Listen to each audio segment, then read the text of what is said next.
and our full gallery, because this is the most exciting committee of this council.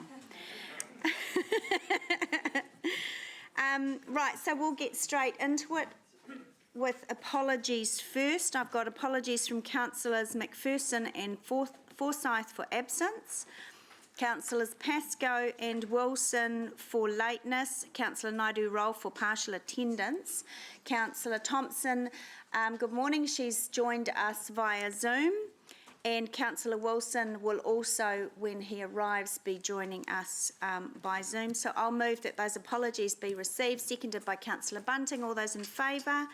Any against? That's carried. Right, confirmation of the agenda. So just to manage expectations for today, there are no changes, but there was a late item in PX, so hopefully you've all seen that and have that. We were notified on Friday afternoon of that late PX item, so it is in diligent. Also, again, to manage expectations, just the item on parking. We do have some speakers in the public forum today on that, but we're also limited to changing that recommendation at this point in time because it is out for public consultation. So the General Manager and the governance team will explain the process around that when we get to it. So with that, I'll move that the agenda be received, seconded by Councillor Gallagher. All those in favour? Any against? That's carried. Thank you. Right, so declarations of interest, there are none. And now we'll move straight on to the public forum. So we have two speakers, I think, today in the public forum. First up, we've got Vanessa Williams, General Manager of HCBA. Good morning, Vanessa. You know how it all works. Over here, so I can stare directly in your eyes. And Vanessa's speaking to item 11, the recommendation from the Central City and River Plan Advisory Group. Oh, can I put apologies in for the Mayor as well for lateness? Yep, thank you. Over to you. Hello, good morning everybody. So I'd just like to point out that I'm speaking not only on behalf of the businesses based here in the CBD, but we have some of our lovely business community over here supporting today as well. And we want to support the trial of the free parking to continue for at least the next year up until June 2021. So we acknowledge that it's great to know that we're going to be working toward being turned into a 20-minute city, and that the biking and micro-mobility program and other transportation programs are underway. However, we do feel as a CBD we are still quite reliant on cars being able to come in easily into the CBD and people being able to park easily to support the businesses based here. So we have all the data that's shown for some time that CBD spend and pedestrian counts are continuing to rise. Car trips into the CBD is also continuing to support the fact that 2 hours is working well. And it does allow the CBD a level playing field against the businesses based in other large retail parks, which we think is good. We've often said it's not one silver bullet to create vibrancy in the CBD, but many actions and programs that support this, and we do believe that the 2 hours free parking is one of those. And we need people to be able to pop into the CBD with ease, without giving much thought to parking, without giving much thought to whether they have coins and how they're going to work the parking system. So just to reiterate, we really do support keeping the trial for another year, and do believe that taking it away at this time, particularly post-lockdown, would be viewed as a move against the businesses based here in the CBD. Okay. Great, thank you. Did any of your other group wanted to? You've still got 3 minutes. Oh, still got a whole 3 minutes. Wanted left. to I've add anything? Time. Or we can go to questions from committee if there are any. Up to you.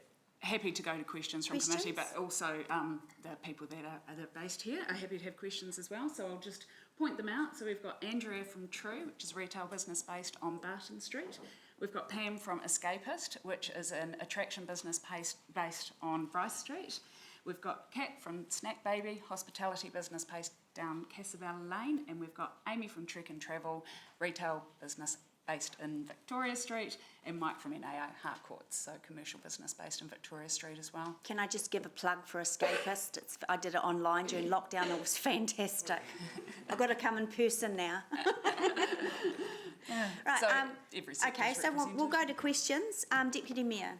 Thank you, Chair, and thank you, Vanessa and Mike and others for coming in. Really appreciate it. It's nice to see you. Just in terms of spending, Vanessa, we looked at the spending figures and spending, I think was quite significantly up. It might have been 2018, slightly tailed off 2019 from memory. I haven't got it in front of me. What impact does online sales have on that? Because is that counted in your spending figures or not? No, it's not. So I do see the spend figures as actually now with the rise of online having to be more of an indication of things continuing to go well, but actually there's a large proportion of online spend that's not included in that data. Is that things like Uber Eats and all that? So or? Uber Eats, which would be significant for the hospitality sector. It is for me. You've got the supermarkets. We've got 4 large supermarkets based here in the CBD, so any online shopping, click and collect. We've got places like Rebel Sport, Sterling Sports, who would do large numbers of click and collect. None of that data is included in that CBD spend either. I see. So as yet it's not been able to be added in there, and I'm sure that would show a continual healthy rise. Thanks, Vanessa. Thank you. Thanks, Chair. Councillor Bunting. Thank you, Madam Chair. Hey, just on the spending thing, have you got breakdowns of areas that are doing better than others? Like, you know, is Zone 1 going up and Zone 2 going down? I guess this is pertaining to the parking. No, it wouldn't have that split as yet. Okay. I'm not sure if that's just because it's not been asked for. It Yeah. may be able to be detailed, and I'm happy to look into that. Yeah, if it's not too much hassle, it'd be quite neat to find out, because if we do change areas, I'd like to see if there's a correlation. Yeah. Absolutely. Great. Thank you. Great, thanks, Councillor. Thank you very much. Thank you. Okay, who's up next? Don Good from the Chamber of Commerce. Good morning, Don. Welcome. Don, you have 5 minutes on the clock. Committee members, Don is also speaking to our item 11 on the free parking trial. We've come here in support of Vanessa and the HCBA. We can't see any reason for the parking to be changed as the trial stands. Everything this council can do to support business is important, especially in these post-COVID times, and a lot of the businesses that are in the areas that are affected by the changes that you're talking about tend to be small businesses, and of our members, they're the ones most affected by the COVID-19 reduction in their revenue. So anything that reduces the number of people that can come into the city, come into their businesses, do good business with them, is important to them. And if you reduce people's opportunity to come in, then you will see some of those businesses choose to either close, fold or shift out into other places. So I think it's quite important that this trial continues. In fact, I think from our members' point of view, it would be very good if we could actually have this set in stone from now on. So. Great, thank you, Don. Any I'll questions? just see if there are no questions. Oh yes, Councillor Van Austin. Thanks, Don, for coming in. My question is with regard to the proposal in the annual plan to take off a couple of parts to the north and the south to provide commuter parking for those coming out from outskirts of Hamilton or beyond to park in the city for the day. And what's your feeling on the change to that kind of parking? Anything you can do to improve commuters coming in, I think, is excellent. However, those areas tend to be your smaller consultancy areas, and they rely on their customers being able to get to them fairly closely. For example, Clarence Street, or if you're up on the other side of Barton Street, London Street, though it still is the same, essentially fundamental. Right at the moment, a lot of those businesses are significantly down on revenue, and any change that you do at the moment will make a big impact on their viability. Thanks, Don. Thank you. Great, that's all the questions. Thanks, Don. Thanks for coming. Right, let's move on. Item 5, the confirmation of the minutes of the 26th of May. Seems like such a long time ago. That was during lockdown on Zoom. It was such a great time of my life. I do miss it. So are there any inaccuracies in the minutes? Anything anyone wants to raise? I can confirm that those minutes are a true and accurate record. So I will move, seconded by Councillor Bunting. All those in favour? Any against? That's carried. Thank you. Right. Now we're on to item 6, and I'm extremely pleased to report that we have members from Waka Kotahi here who are going to present, and I know we've been waiting for this. They've also said, Steve Mutton, who I'll introduce you to, or he'll be able to introduce himself soon, said that he's going to attend all of our meetings in the future, so that's really great news and we're excited by that. Just members, only one of us can leave to go to the bathroom during a meeting at one time, because we have only 8 members. Yeah, so we're borderline. Oh no, wait on, 1, 2, 3, 4, 5, 6, 7, 8, 9. Okay, so 2. So you can go in pairs, but that's it. Okay, all right, so I'd like to invite Waka Kotahi up to the table. Good morning and thank you so much for coming, and this is Steve. Steve, you can introduce yourself. Now, how we're going to do this item, it's a verbal update, so we'll let Steve have a chat to us, then we'll have a chat to him, and we'll move forward from there. So good morning. Great, thank you, Madam Chair. So kia ora koutou. So thank you very much for inviting us here this morning, inviting myself. It's always great to have the opportunity to come and talk to councillors, to understand the concerns, what's your hot topics in the community. It's really important from Waka Kotahi's perspective that we work really closely together to understand that. So since it's the first time here meeting you, so myself, ko Mount Manaia Timanga, ko te whanganui ahei te awa, no whangarei ahu, ko Mutton toku whanau, ko Steve toku ingoa. So Steve Mutton, Director of Regional Relationships at Waka Kotahi. I think some of you will know Ross Iensen, who was the previous Director of Regional Relationships for this region. He's unfortunately moved back to another role within the agency. So I'm the Director of Regional Relationships for Auckland and Northland, and I'm just acting in this role until such time that we find a replacement for Ross.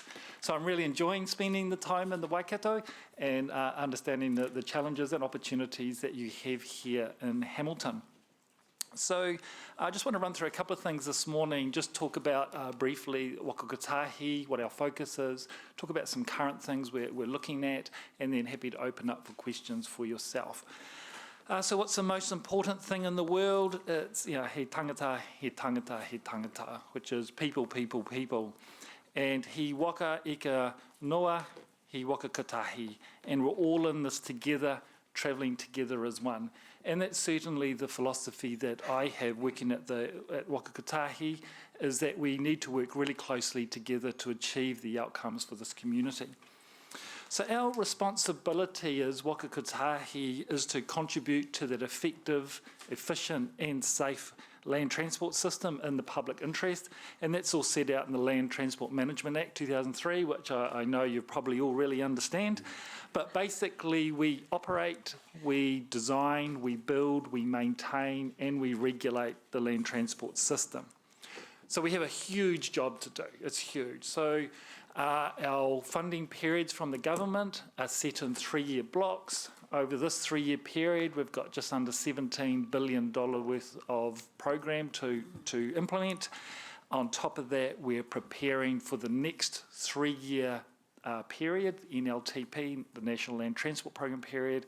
And on top of that, we've got a $6.8 billion New Zealand upgrade program to build as well. So there's a lot to do and we're very busy. And I recognise there's absolute huge challenges that we're facing, but together I'm sure if we work together we'll be able to achieve the best transport outcomes for New Zealand. So I guess what I want to talk about is that, we really do need us at our side. It's absolutely paramount that, as co-investors, that we work together so we're successful, so we can deliver, great outcomes for your communities here. Look, I'm under absolutely no illusions whatsoever. The next few years are going to be challenging, absolutely challenging. But with your support, working close together, I'm sure that we will succeed. But we need to build strong, enduring relationships, and that's why I'm here today. I guess it starts from the top.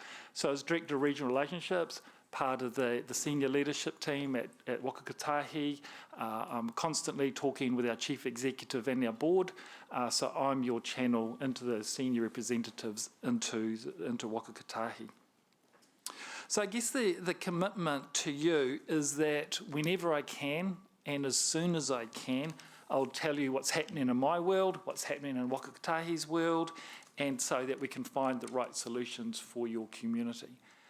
I guess what I need from you is an acknowledgement that we may not be able to deliver everything that you may want, and certainly not within your timeframes, but that we will do everything possible, I will do everything possible for you to understand the reasons why, and I think that's really important. So I think, we're facing a land transport system at the moment that is absolutely under increasing pressure from growth, from more vehicles, new forms of transport, emerging technologies, and, the land transport system needs to cater for that growth, but it also needs to respond to all those changes and to keep people safe as well. So while our focus is delivery on the national transport priorities under the government policy statement, the GPS, I acknowledge that the GPS priorities sometimes don't align with your own priorities. But it's really important, I think, as a group, that you do read the government policy statement. There's some really good short form documents on MOT's website, which talks about the GPS and what the priorities are at a high level. So you'll know that there's a draft GPS has been up for consultation. We're waiting for the government to release that. The GPS will continue the strategic approach from the previous one, the 2018 one, with a couple of little tweaks. So it's going to focus, like the last one, on safety, better travel options, improved freight connections, and that climate change. But I think what's important is you understand how that flows through our whole funding models. And I'll just at a very high level, and we can talk about it in another meeting in more detail if you really do want that information. But we have the government policy statement basically sets the direction for the land transport system that the government wants to see. Then your council creates the regional land transport plan. And I was just in a workshop yesterday with them, and they are doing a fantastic job there. And it's about lining up your regional priorities with the government policy statement. Once the regional land transport plan is signed off, then it gets put forward to include in the National Land Transport Program, which then, as a loop, gives effect to the government policy statement. So it's that simple three-stage program that we go through. Look, we expect we're going to really struggle to deliver the expectations of the government and the local communities just due to the funding constraints that we have. And I think, you'll be aware, just like yourselves, Waka Kotahi has been impacted greatly by COVID-19 in terms of our revenue streams. Our revenue has decreased due to the lockdown period. People were not driving, therefore we didn't get the revenue through the fuel excise duty and also the road user charges. But also our costs have gone up as well, and I can talk about that a little bit later on. But I think is that you'll know that you will not always agree with our decision-making process, but our decision-making process follows the government policy statement objectives, those 4 areas I talked about. And you'll understand with a capped funding limit from the government that we have to make some tough choices, and appreciate that you will understand some of those choices that we need to make, but it's important that you do understand what they are. So I absolutely promise to you that I'll do more to let you know why certain decisions have made, And so you have a better understanding on how those decisions are made and what priorities are we're focusing throughout New Zealand. So last year, Whakataki put together a regional relationship team. And what that means is that in the Waikato region, there is a group of people that are focused on the region and obviously focused on Hamilton City. And the purpose of that team is for the council to have a point of contact, some go-to people. So obviously from this perspective, as Director of Regional Relationships, I'm your go-to person for this region. And we have members of our team which include lead strategic planners, transport planners, people leading our maintenance and operation are all part of that team. So if I certainly can't answer the questions, then we can bring some of those members in from the team to come and talk to you in more detail. So if I can just touch on some areas that we're currently focusing on. So I mentioned about our the impacts of COVID. So we're taking our time at the moment to understand what that impact is. As I mentioned, our revenue's gone down, but our costs have gone up. So you'll know a number of all of our projects went into lockdown and stopped work during that time. So we're working through the claims from our contractors. We're also supported councils in terms of their public transport during the lockdown period and paid for all public transport during that period. So with our costs going up, revenues going down, there is a gap in the NLTP. We're working with central government around what that means and working closely with the Minister, and we expect to hear what that means over the coming months and what that means for the NLTF, or the Land Transport Fund, going forward. I talked about the draft GPS, and that continues in that strategic direction. There's a document I don't know if you've come across yet called Arataki. So yeah, I'd really encourage you as an infrastructure committee to have a look at Arataki. If you Google NZTA Arataki, it'll come up. It's the Transport Agency's 10-year view on what's required. I'm getting a few nods around the room, so it's good to see that you've looked at it. We've updated that to take into account the COVID-19 impacts as well. So if you haven't had a look at that documentation, I encourage you to have a look at that as well. We really acknowledge the challenges and uncertainty that we have around the Regional Land Transport Program at the moment, the RLTP and your RTC. There's concerns around what the GPS looks like, there's concerns around what the funding ability is, but we're providing additional support to those teams to make sure that we can meet the deadlines that's put out in front of them.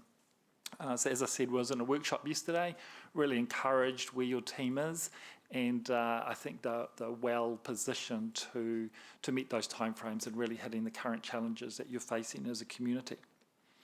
A couple of other things, you would have seen we've launched Innovating Strengths for the People Pilot Fund in April, which is an exciting fund that we can make available for councils to, I guess, change the way that people interact with the streets.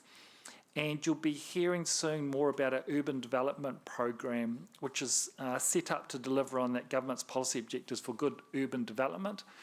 We've employed some real specialists recently, and there's lots of learnings that can be taken from other cities around New Zealand about how you design your cities for urban form.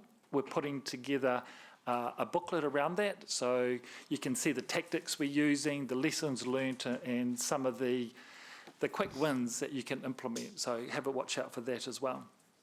And just lastly, there's an exciting thing too that's come out with TradeMe we've been working really hard on. And TradeMe has included a new filter on their car vehicle searches, which you can now search by star rating. So as you know, Waikato region has one of the worst safety records in New Zealand, and we have to do everything we can to make the network safe. And it's fantastic to see that TradeMe stepped up and put that search function in. It's sort of when I look at the crash statistics over the whole country, a high percentage. I'm just trying to think. The last 2 weeks, I think 5 of the fatalities have been in 1-star rated vehicles. So yeah, it's really important that we get that message out. So that's a bit of a snapshot in terms of Wakatahi, what we're currently focusing on at the moment, and I'm very pleased to be here. And as I said, I'm open to come to this meeting on a regular basis, because I think it's important that you hear from us what our current focus are, what we're looking at, what the new initiatives coming up. But also, if you have any questions, we can talk about that in this environment. So, Madam Chair, thank you. Thank you very much, Steve. And it is, again, a pleasure to have you here. So we'll go to questions. Deputy Mayor. Thank you, Chair. Thank you, Steve. Nice to meet you. Likewise. Just in terms of, you were talking about the regional relationships, and I just wanted to ask you really about what that will involve. From my experience in our last term, things seemed to work best when we had local NZTA staff. Habits takes a while to change. Actually here, sort of at our planning stages, in terms of when we're formulating plans and policies, and I'm not sure how the chair feels about this, but I'm just curious. We felt like we lost that a little bit along the way as there was a lot of change happening and stuff. So I'm really after an assurance from you, I guess, that at that kind of ground level where we're actually knocking things around and trying to formulate plan, that we will have some NZTA representation rather than just kind of flying in and out. Yes, that's a message we've heard loud and clear up and down the country. So I'm just trying to think, it was going back 4 years ago, Wakatahi changed its model, its business model, from being a regional focus to what we call a functional design, where our resources can work up and down the country. So that does have some huge benefits for Hamilton City Council as well. It means that, while we've got fantastic resources here in Hamilton, we can reach throughout up and down the country to bring in specialists we needed. It could be around public transport, it could be around urban design, it could be around walking and cycling, just as some examples. So what we're doing is utilising our resources better up and down the country. So we received that feedback loud and clear about 12 months ago, so we've developed these regional relationship teams for exactly that reason, is that we've got core people who are committed to working with Hamilton City Council and the Waikato region. And as I mentioned, we have a dedicated strategic planner who's involved in all the strategic thinking and strategic business cases. We have dedicated transport planners which then work on the program business cases, detailed business cases, and obviously work closely with your council. So talking with your council, I hear that they have great relationships at the regional level, so we just need to make sure we continue that and make sure we inform, I guess, the executive team, etc., about how the relationship's going here and what are the key issues and challenges. So, yep, you have my commitment that we're here to form the strong relationships with your council. Thank you. Councillor Bunting. Thank you, Madam Chair. And again, echo Jeff's welcome. It's nice to have you here. Kia ora. Right, mode shift. Where is the current thinking on that, and with Wakatahi? Is it a high priority, or is it? What do you got in play? Sure, yeah. Wakatahi sees mode shift is absolutely really critical, and it comes through in the government policy statement around better travel options. So I guess in an urban centre like Hamilton, we can't build our way out of congestion. That's right. So therefore, there's a really focus on providing people with choices on how they travel around their cities, and by providing choices, you can get people out of their vehicles. And Wakatahi's view is that people do still need to use their vehicles. But if we can get a mode shift, and even if we can get 5%, 10% people out of their vehicles into different forms of travel, whether that's buses, bikes, walking, then we can reduce the amount of vehicles on the roads, which will reduce congestion, reduce emission charges, etc. Okay. So it's a real focus for us. In fact, we've created a specialised team in our organisation looking at that mode shift, and we're working with councils all around New Zealand around mode shift plans, which is absolutely critical for your council to achieve the objectives that you want to. Good, that's good news, thank you. Near the end of last term and sort of over the beginning of this term at places like Traffins and the likes, when we would talk to Waka Kotahi staff, it was, we were very much talking about there's two relationships, and you've been very heavy on the funding, which I understand your strains and pressures. But there's also the regulation side of things to try and loosen it up and make it easier for us to try stuff and to do stuff. Is that still current thinking where you're at? Yeah, absolutely. And I think you would have seen some of the funding that's come out recently. So Innovating Streets is one, where we've increased the FAR rate to 90% to enable councils to trial things. That particular Innovating Streets is about Waka Kotahi helping the councils develop capability in their own organisations. Right. So it's not so much about doing the projects. That's a great outcome because we've got to do stuff, right? But this is about helping you do trials, develop people, develop competencies, capabilities to make sure you can take that into the future. Great. So yeah, very much around the whole developing opportunities. Talking on regulation, something I didn't mention is that Waka Kotahi has a completely new board and a completely new executive management team. I think there's only one GM that's from the 5 years ago. So we just had our last GM join us over the last month, in fact, middle of COVID. One of our new GMs heads up a regulation team, Kane. He came out of Parua District Council, and he's absolutely fantastic and developed a whole new strategy around regulation and how we work with the sector to improve it. So, Awesome, yeah, that's good news. Thank you. Just two more quick ones, if I may. The shovel-ready stimulus projects, I mean, we're all sort of flying a little bit blind and fingers crossed, etc. But when they turn up, you talked about the strains and pressures you've got on your existing funding. When government suddenly says, right, you're doing this, this and this, and we've got a few irons in the fire, is that expected to change your focus, or are you ready for that?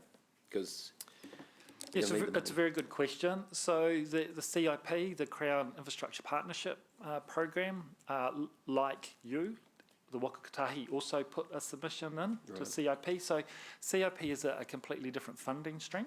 Okay. So it puts no financial pressures on us. It's no different to the Provincial Growth Fund, the PGF. It's no different to the New Zealand Upgrade Program. They're Crown Pacific funding streams. Yep.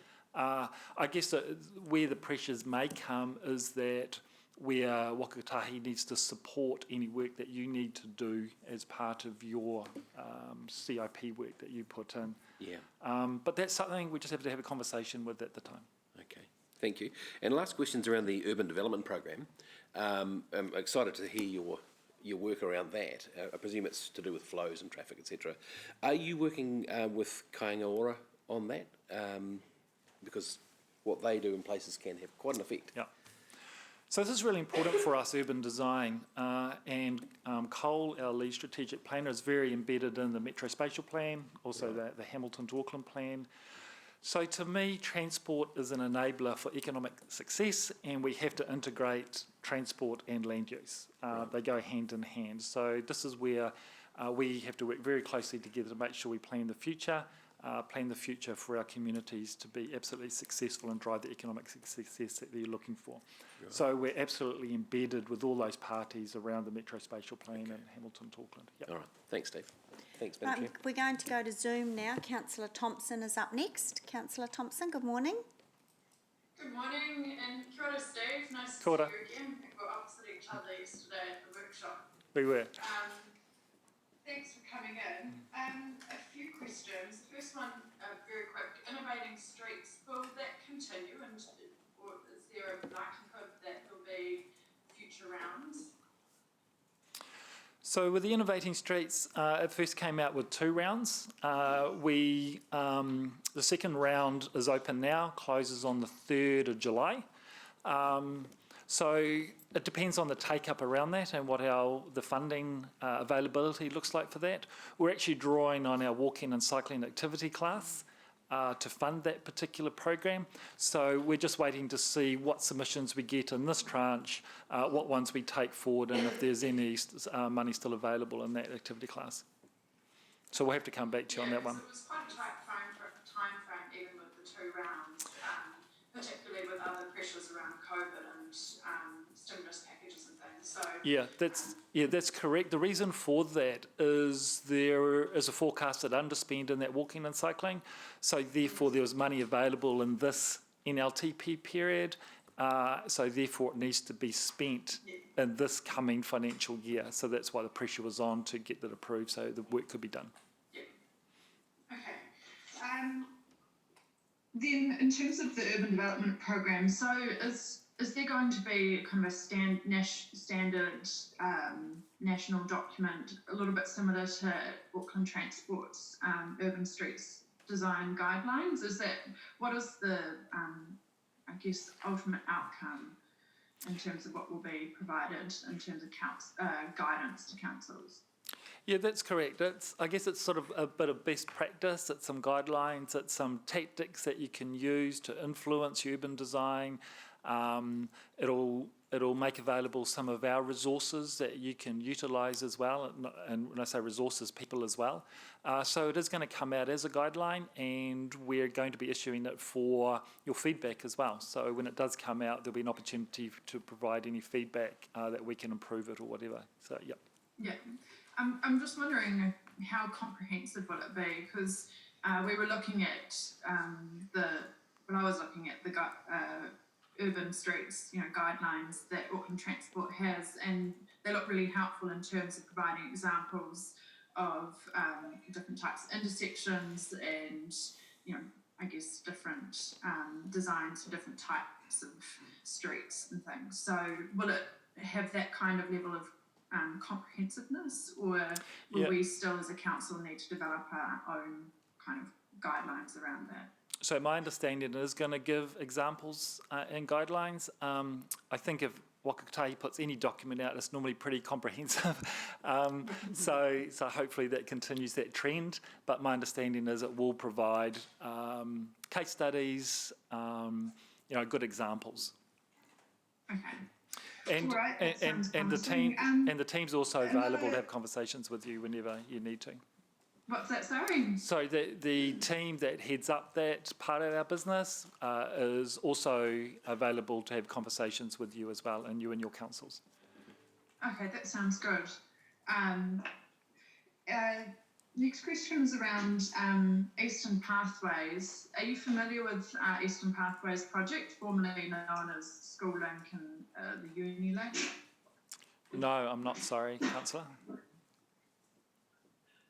Sorry, it was a bit of background noise. What was your answer, sorry? Yeah, sorry, I'm not particularly familiar with it. Sorry, Councillor. Okay. So last term it was, funding was put into our long-term plan So for sorry, what's now called the Councillor Eastern Pathways Thompson. project. Councillor, did you hear me? Oh, it's delayed. Sorry, Councillor Thompson. Cycling, joining the Hope schools together, so making Sarah. Corridor for. There's no point if he can't school answer the kids question. to, Then can we move on to the last school, question? as well as providing for better public transport. And we ended up only getting funding allocated for a business case, and there's been a few, I guess. I wonder why she can't hear me. Challenges along the way in terms of getting this off the ground, and I'm just wondering, it's something that's really important to our community, and I'm keen to see it, I guess, get off the ground over the next year or so, and I'm just wondering. Oh, okay. I've been told you're not able to answer this question. I was just wondering what we can do in terms of building better relationships to ensure that we're getting. I've been told my audio is not working. Okay. So if I can, Madam Chair, if I can just take that away, and perhaps next time we come back we can give a bit of an update around that for you. That'll be great. She's got one last question. Has she seen that message? Usually this works really well.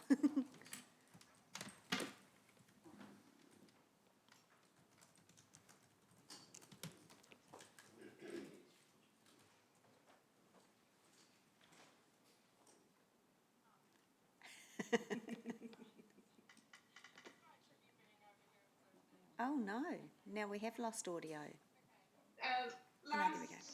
thing I guess is just around changing the loss of revenue that NZTA is facing and obviously the challenges that we're facing with that. What kind of consultation will there be with councils around changing priorities to ensure that, you know, if priorities are changing, that it does align with councils' own strategies and long-term plans and those kinds of things?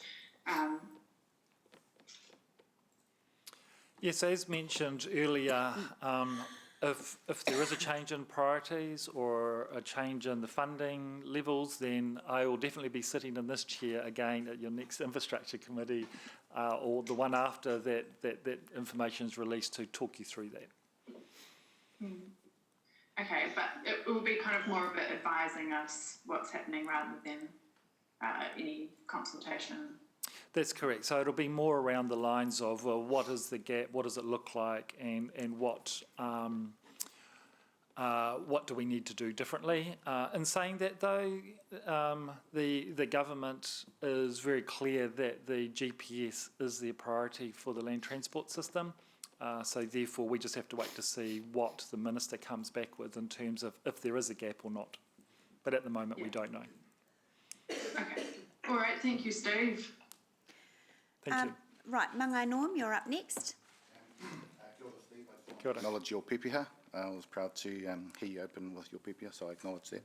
And I also just want to acknowledge Parikawhia McLean in her role previously, did a fantastic job cementing partnership, and I think partnership is the word with regards to achieving a number of outcomes. So just a couple of board questions.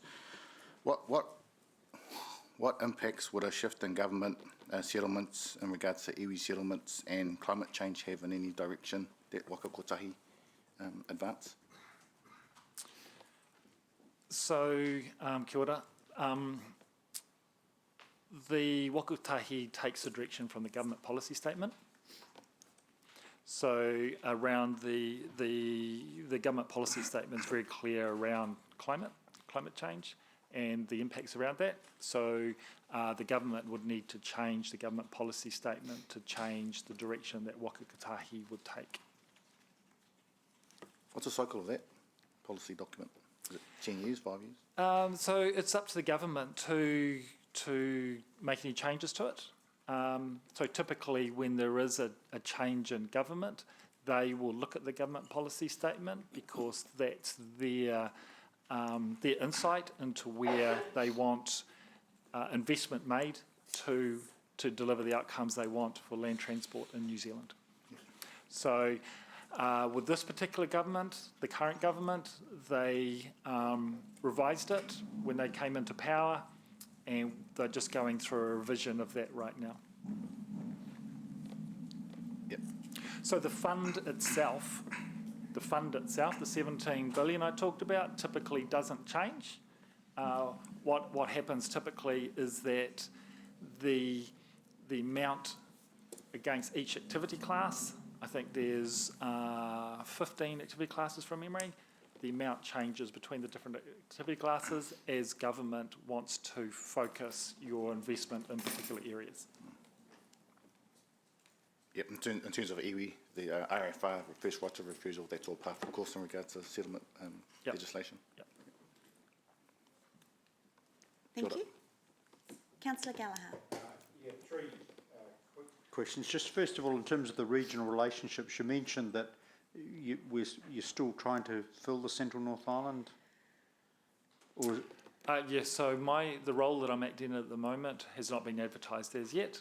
I'm the person you can contact, absolutely more than happy, so please contact me anytime. because obviously what we want, no disrespect to you, of course it's fantastic you're here, but we want someone in that role who knows us all by first name. Absolutely, Councillor. Thank you. Just if we go back to the rail and the multi-mode transport, particularly with Arataki and looking forward, you know, whether that's sort of coastal shipping, rail, passenger goods, I mean, how much do I assume that now the NZTA has the complete, obviously, overview, even though the funding streams may be different, and How is that sort of multi-mode impacting on your whole planning and work, seeing you're not, just to put it euphemistically, just a roads authority anymore? Yeah, it's a very good point, Councillor. You're right that going back a number of years ago, the NZTA was just about roads, but we're very much multimodal now. So in the last revision of the government policy statement, the rail activity class came into the GPS, and now when we look at any transport solution, we look at it from a mode neutrality perspective. So we look at how is the best way to move people and freight from A to B, and we look at it from a corridor perspective. It's not until we start getting down into the detail that we start looking at the different modes and what that means. So as an example, any new highway, state highway that we build now, there's always a walking and cycling path associated with it, as we see it as a critical part of the community about moving around. So what we're seeing now is also coastal shipping's coming into play.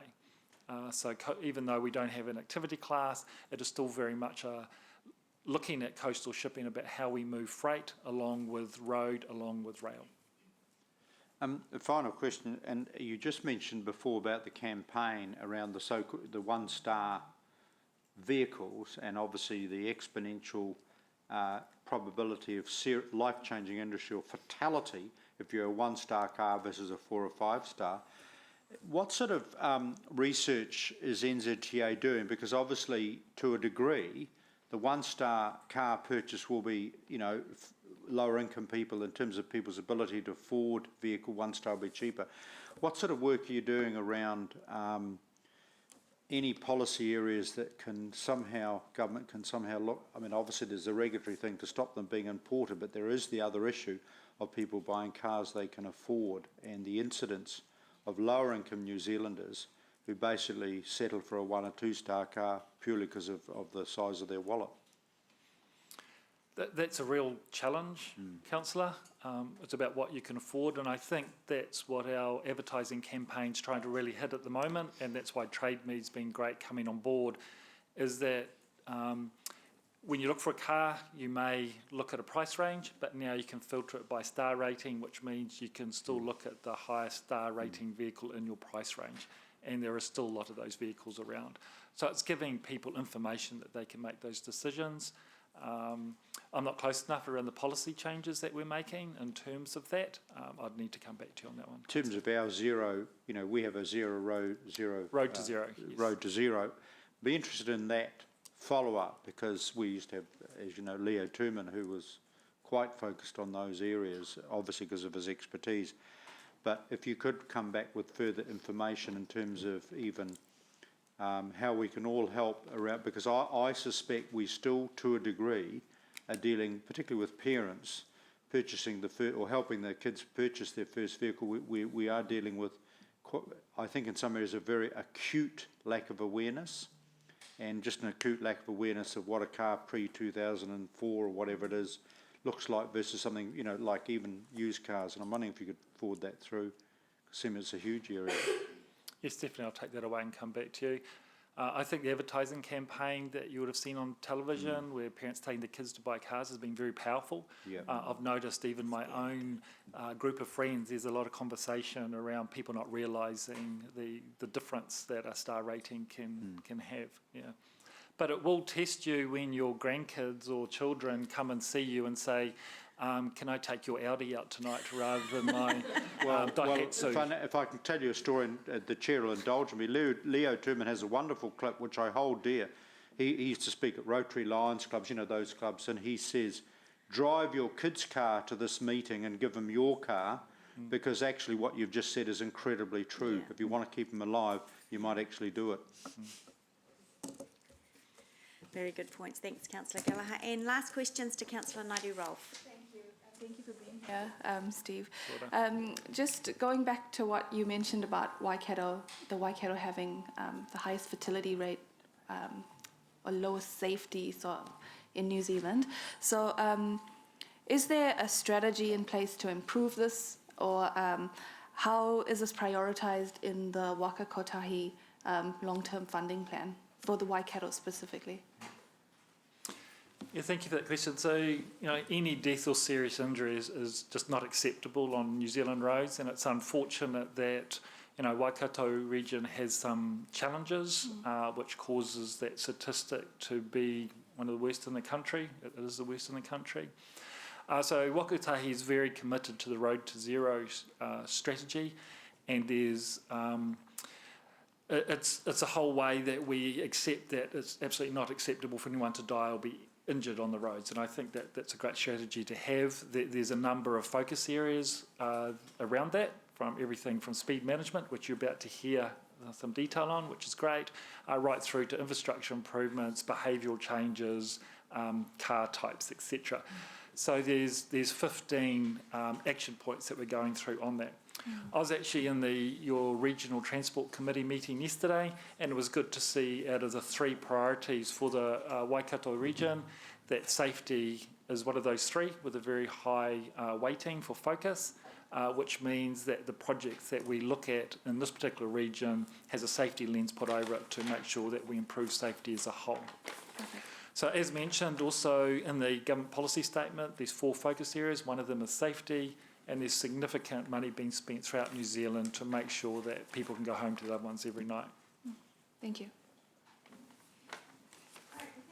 Steve, that's all the questions on this item. I know that your team are here for the next item, and then we'll break for morning tea, so you're actually all welcome to stay for morning tea. We don't have any flash catering for you at all. And for the meetings going forward, Steve, it would be great. We'll try and make sure that we have you present and then come and have morning tea, because I know councillors want to just chew the fat with you on issues for the region as well. So, thank you. Yeah, and it's very, very good water too. Okay, so now, so this is going to be moved by Councillor Gallagher, seconded by myself, and we'll just move to debate. Councillor Gallagher. I just obviously thank you for your attendance, but I just also want to report that yesterday Councillor Thompson represented the city at the Waikato Regional Council Land Transport Workshop, as Councillor Leary and Councillor Mack were unable to attend, but out of that meeting where Councillor Thompson spoke and represented us very well, as I understand it, we've also got the opportunity. We'll be doing a written submission on the particular land transport plan, and I think I would certainly urge colleagues to take a keen interest in that written submission. But we certainly covered, well, Councillor Thompson, I should say, covered all the modes of discussion, with the exception that I spoke very briefly on the expressway, which for some reason Councillor Thompson didn't feel able to speak in that area. But I was personally heartened in terms of the kind of the sea change over the few years, in terms of, and particularly really focus on resilience, climate change issues, multimodal, mode shift and all of that. So it was a good day. Thank you. Great, thank you, Councillor. There are no further speakers. I'll just add a comment again, just to thank you, Steve, for coming and meeting all of us today. I'm sure you will know us all by first name very soon.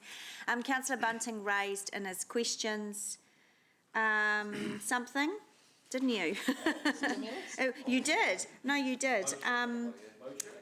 Mode shift, yes, and I went to meet Sarah Loynes with Angela Strange, who chairs the Regional Connections Committee, yesterday, and we just had a very sort of chew the fat about that. So there is a workshop coming on the 13th or 14th of July, the day before we all meet for annual plan meetings, on mode shift. It's a very tight time frame, because I understand that the Minister wants that basically on his desk by August, because of course it's election year, and the Select Committee and Parliament will sort of, what do they say, they raise, don't they, fairly quickly after that. So tight time frames around the mode shift plan as well.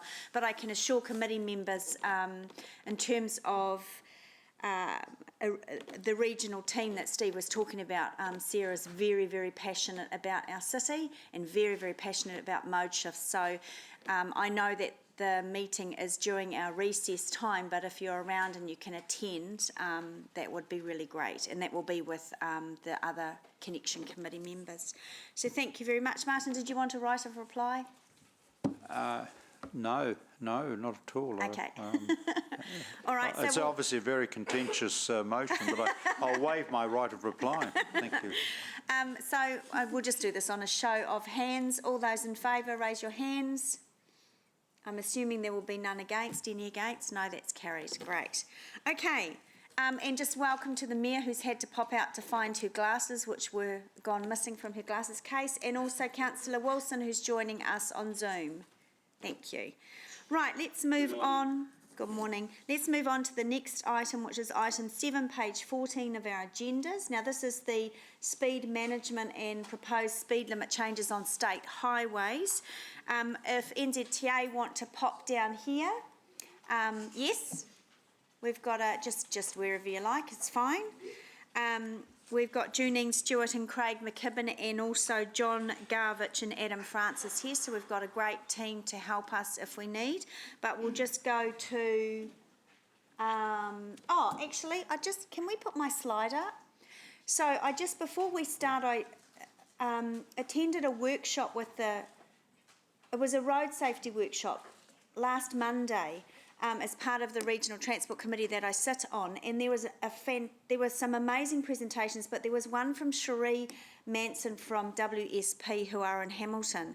And if you can see the slide, I just thought it was appropriate, since we're talking about speed, that, you know, we've often heard you reduce the speed of cars and you have a greater risk of surviving. I thought this was amazing, that if you get hit by a car, or if you have an accident and you're travelling at 100 kilometres an hour, it's like falling from the 13th floor of a building. Yep. I think we can all relate to that the chances of survival are, you know, splat, basically. So I just wanted to put that up and show that while we were talking about this item. But Robin, we'll go to you first. Good morning, councillors. So just a quick overview, I guess, of Hamilton City's history around speed management before we invite the NZTA team to talk about the work that they're doing. So Hamilton City has a long history of being leading in terms of speed management.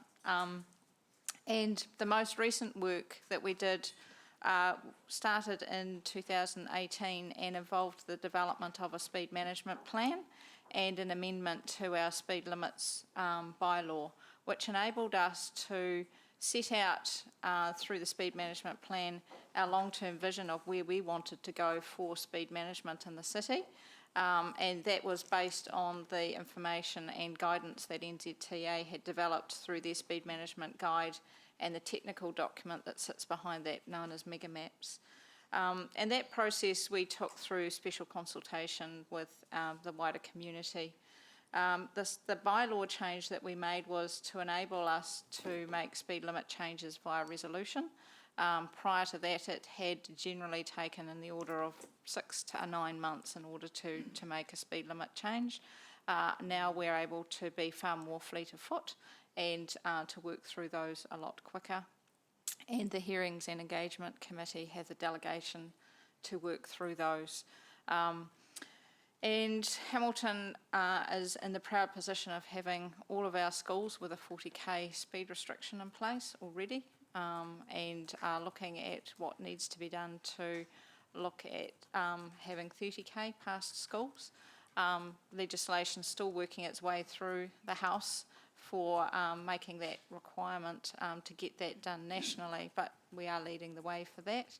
And our last round of speed limit changes, we got rid of our last 100k speed limit on our local roads, so the most we have is 80, and we're doing a lot of work to actually, for those rural roads that are not up to an appropriate standard, bring those down to 60.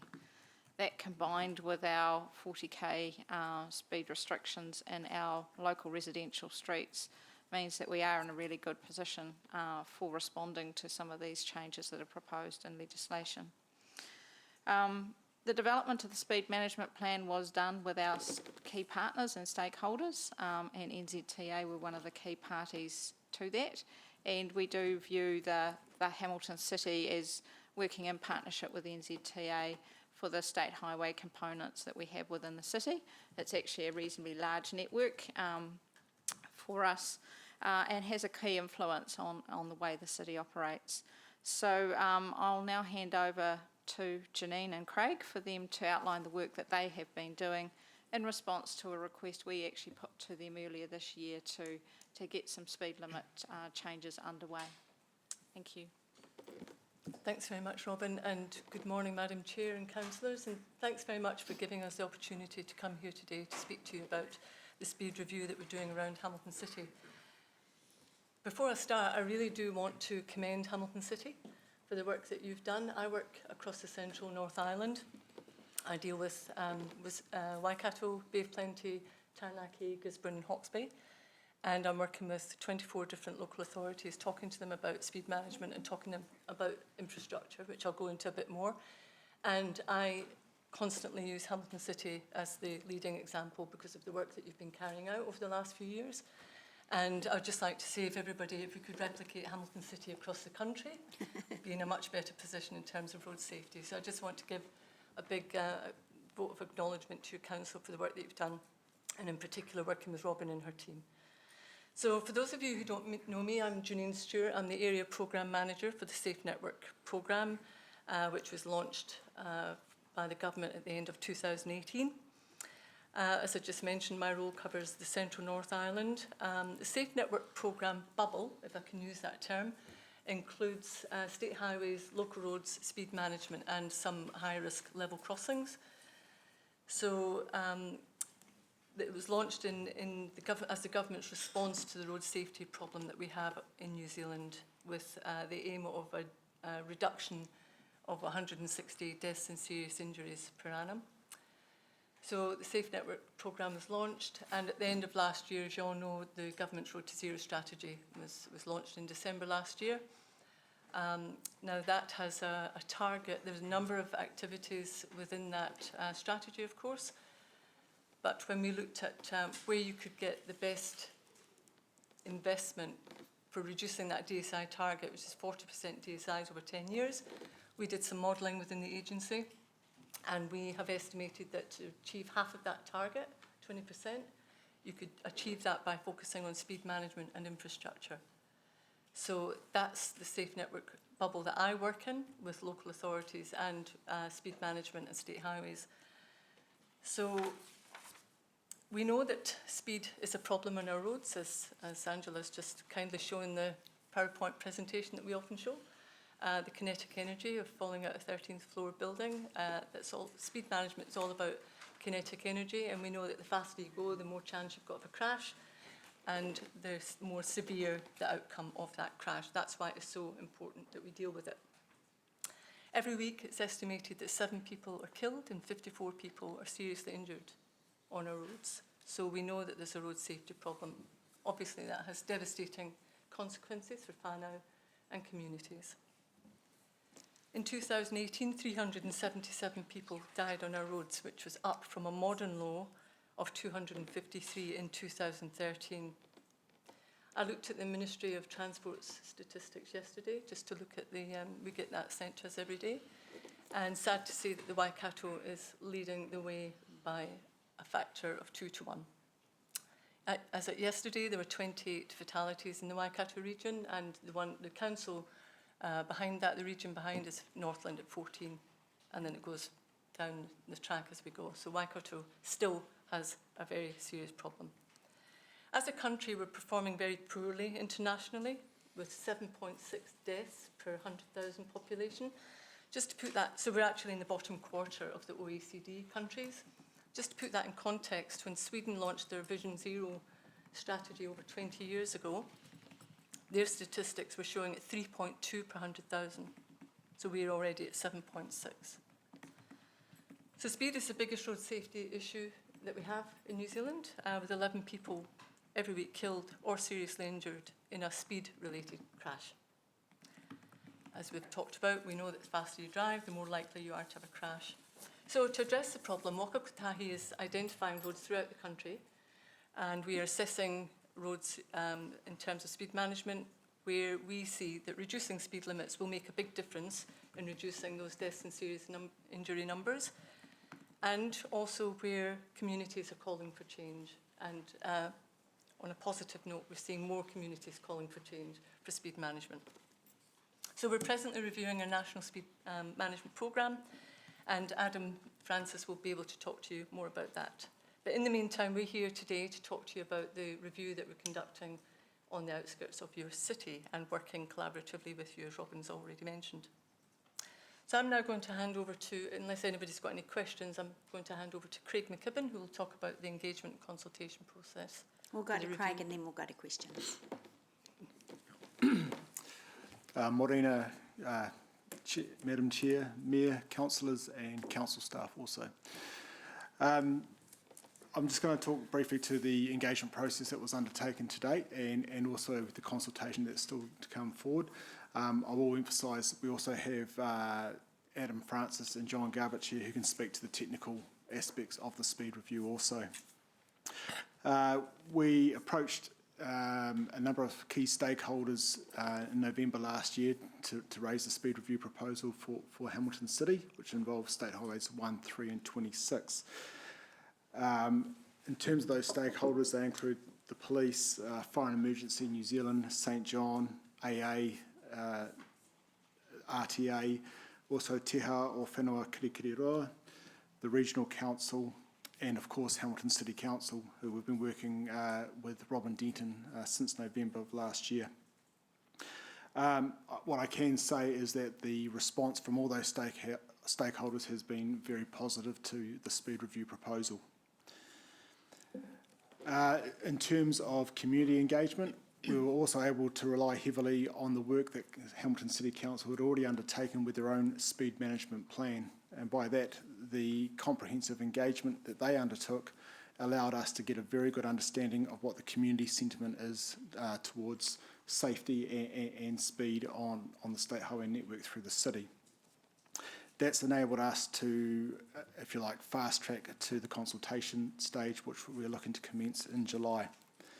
But before talking to that, I'd just like to emphasise the point that we have worked collaboratively with City Council in terms of this proposal, and a couple of key points were raised through that through the engagement process, specifically the Dixon Road roundabout on State Highway 3 Ohopo Road, where the speed that we had proposed as being safe and appropriate, we reconsidered in consultation with Hamilton City due to the construction of the roundabout going in, and also the inclusion of a intersection speed zone at the corner of State Highway 3 and Rains Road.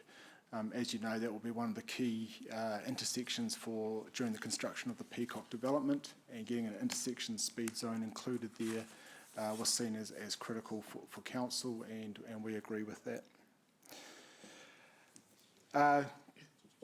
In terms of the consultation phase, we are looking to commence consultation next month, and you would have been circulated a draft copy of the consultation document that we will be using. So happy to take any questions you have about that document, and as I said, if you have any specific questions of a technical nature, we also have Adam and John here who can answer those questions. Great, thank you very much. Just committee members, before we move to questions, if you want to go on page 81 of Diligent, that shows the map in nice and easy images to look at. That's of the proposed changes, and that's in the consultation document, so that helps frame any questions as well. So we'll go to Councillor Bunting first. Thank you. I just want to drill into a couple of reasonably specific ones, and actually it might be Eva-Lisa that gets involved in this one as well. The question I'm directing towards is the Avalon Drive bypass. Now it's suggested that drops down to 60 from 80, is that right? In that letter? Now is that our suggestion or your suggestion? It's the technical assessment. Great, cool. Because I'm a bit of both. Yeah, a bit of both. Yeah, okay. Because I'm aware that there was a horrible accident there, and I get the speed was a factor, but I just want to bring up the difference between speed adjustment and putting barriers in between. or separators in between. Do they work together? Or, I mean, do you expect that speed would stop that, or speed reduction would stop that sort of accident in that piece of road? Or would barriers be more effective? I think probably John or Adam would be best to answer that question, but we know that barriers are effective, but it's dependent on funding. It's also dependent on the space that you've got to actually put the barriers in. So we know that infrastructure, as Steve Mutton's already mentioned, funding can be an issue. So we know that speed management will immediately resolve some issues, and barriers will resolve others. So you would preferably have both if you could, but if you can't afford to put barriers in, then you'd change the speed. Yeah, I'm just and do wondering, other measures as well. Yeah, because I'm just wondering, in a road that's made to be a bypass, to be a bit more efficient, I would have thought barriers would be the first thing to put in as opposed to speed management. Yeah, but if you have the space and the technical, I mean, I'm not an engineer, so I can't really answer that question, but if you had the funding available, you would put barriers in. So it's funding. And the geographic alignment for the environment. Okay. No, that's as far as I can go with that. Everywhere. Thank you, Councillor Gallagher? Obviously, I'll make a brief comment around the gardens later on. Just obviously the regional, obviously, I think the Hamilton City is what I call the easy bit, and it's great, excellent. With the sort of the more, like the speed limits to Raglan or other places, to what degree, and I picks up Councillor Mark's question, does road design, medium barriers, all of that? Because even at 80k, there'll be some places where you still have to do good road design. And I'm just wondering, beyond the normal, this is a safe speed, what other engineering do you have to feed into that mix as well? So on the state highways, the Safe Network Programme is assessing all our state highways in terms of speed management, but there are, depending on the geographic environment of the road, we would be looking at things like audio tactile profiling, which is rumble strips.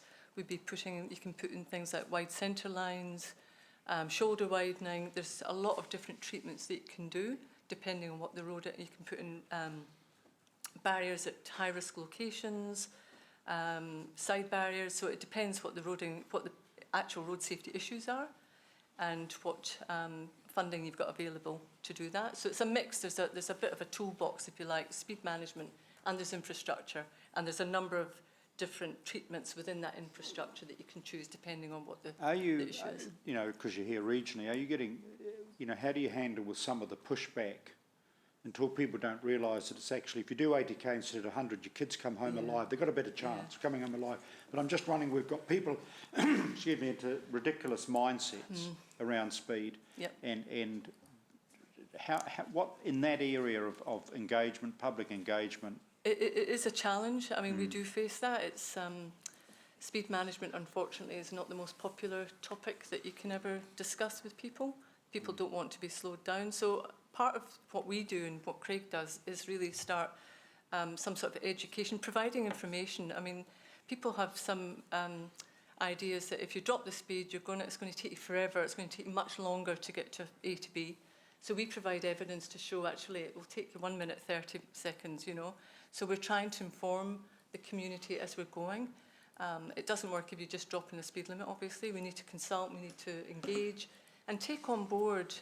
If I'll give you an example, we did a speed review last year from Taupo down to, it was actually to Motuapa, where there's a campground across the road from the lake. Right. So there's people crossing over the lake, it's highly risky.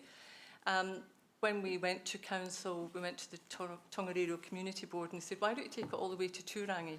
So we took that on board. Then there was an issue around Waitahanui School, and so they asked if we could get a variable speed limit in for the school, which we're doing. So that was information that we got from the community, and we responded to that. So that's how we're sort of working through that. And also there's issues about road maintenance that were raised. So we try and work with every community and just explain why we're doing this, and have quite a bit of education, which is one of the streams for the Road to Zero strategy. Just very quickly picking up on the chairs, the falling building in different ways. Yeah. I mean, stating the obvious, I suspect you can't do enough of multimedia advertising around the difference even having a crash at 80k, 70k versus 100. You're still pretty badly hurt at 80. Yeah. but you might get to live. Yeah, absolutely. I take, yeah. Absolutely.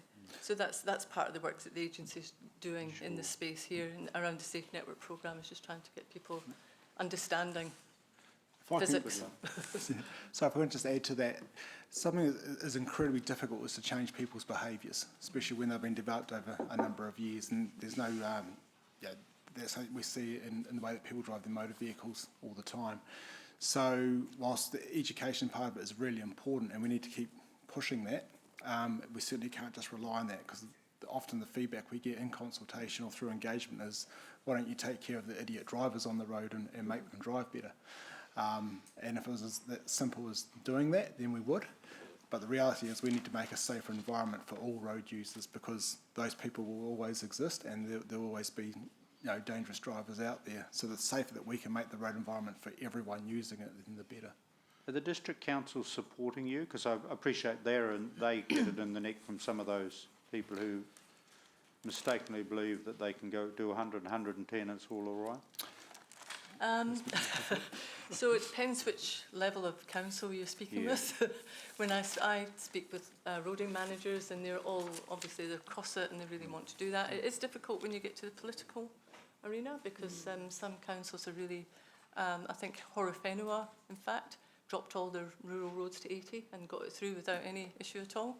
I'm pretty sure if one of our district councils did that, there'd be an uproar. So it really is just, I'm really pleased to say that the groundswell is shifting in a positive way. So we wouldn't be having this conversation 3 years ago, I don't think. Well, might in Hamilton, but certainly not in other places. So I am seeing it, as Craig said, behaviour, it does take quite a long time to shift that. But I know I was reading some research yesterday from Austroads that said about the reckless driver behaviour. They did a study in Victoria, and it was actually a very, very small percentage that were that type of people that were causing the crashes. It was actually us. It was you and I getting tired or not thinking, but you're thinking about work, and suddenly you've done something that you didn't mean to do. That's what this whole safe system is about, that if you or I do something like that, you're not going to die because of it, because you have possibly a safer vehicle, you'll have barriers, or there'll be some infrastructure there. The speed will be low enough that if you do crash, you're not going to smash yourself into smithereens. So that's what the whole safe system is about. Thank you very much. Thank you, Madam Chair. Thank you, Councillor. Deputy Mayor. Thank you, Chair. Yeah, look, I have a question about the same one that Councillor Bunting pointed out, the Avalon Drive bypass. But I'd also just like to couch that by saying that I'm very supportive of this work, and really supportive of the speed management work that we've done in Hamilton City. And Robin Denton's a real star in that area for us, and so we're really proud of that. I guess the one, it just raised my eyebrows, this particular one, I suppose, because it was built as a bypass, and it's it's an area of town where there's a lot of economic activity, and it just feels strange to me that you would build a bypass and then drop the speed down to 60 there. How comfortable are you with the technical decision behind this? Because to me, it's getting close to failing the common sense test. There's something about it I'm just not sure about it. And that's a fair comment. I'm going to pass you over to one of the technical people, but we do this throughout the whole country. So what we do is, without going into too much detail, but we assess it through mega maps, we assess it through the operating speed, what the safe and appropriate speed is. We take other factors into account before we come up with these technical assessments. So Adam is the chap that's been working on this particular one, so I'll introduce this as Adam Francis, Principal Safety Engineer from Waka Kotahi. He'll be able to go into more detail about that, but sometimes speed limit changes can look a bit odd to people, so it's good that you're asking the question. We can explain the rationale behind this one. Adam, I'll hand over to you to answer that one. Good morning. I think starting off, when we did the technical assessment, it was using the new speed management guide, which it's been around since 2017, and the setting speed limits rule. So how we look at a section of road in terms of assessing the speed limit is different from what was done previously. And And when the bypass, and forgive me for not knowing the age of the bypass, but that was designed at a particular standard for quite a period, which we now have changed in terms of our thinking of what we see as being safe and appropriate design standards for certain speeds. So, and what we've also been aware is that the traffic volumes have probably increased quite significantly on that stretch of road since that was first put in. So we're knowing that once you get over a certain level of traffic, the probability of a vehicle running off the road or crossing the centre line, the more the chance it's going to be a head-on crash rather than just getting onto the other side of the road without hitting anything else. So with all that current thinking in that, is that unless we did significant improvements to the infrastructure, as in like putting in a median barrier, then yes, it would be safe and appropriate to be an 80. So until, based on what the current form and function of that road and those traffic volumes, then lowering the speed limit would be an appropriate measure to do. Thanks for that, Adam. Can I just, because to me I'm struggling with the logic. If you build a bypass because you want to take traffic off the road that's got a part residential road, why would you lower the speed limit so it's only a negligible difference from the other one? If you're trying to encourage traffic away from the residential road onto the bypass. That's what I'm struggling with. I'm wondering why you don't just put a barrier up instead. Well, and that may come out of the consultation. That's the idea of the formal consultation, to saying if there's clear evidence that's saying the 60 doesn't make sense and that we should be investing on infrastructure to get up to 80, then that's the clear message we're getting, and that should be the okay. Going forward with that. Thanks for that. Thanks, Chair. Thank you. Just in terms of that, with the recommendation on page 14, I've popped a motion up there with those names that staff are looking for, being myself and Councillor Bunting, who had done quite a considerable amount of work in this area. So that's just, I've also added the words when we get it up on the board to take, that we work with Robin to develop the submission, taking into account, I've added that in based on the committee's feedback. So certainly Deputy Mayor, we can pick up, and Councillor Bunting, you've raised the barrier issue as well, we can and formulate that depending on how the rest of the discussion goes into the submission. Councillor Van Oosten and then Councillor Thompson.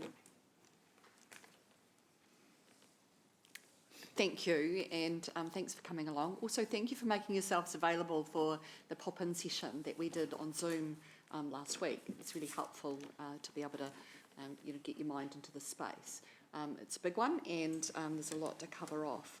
In a lot of cases, it's good to be number one in the country, except in this case, and really distressing to hear about Waikato leading the pack.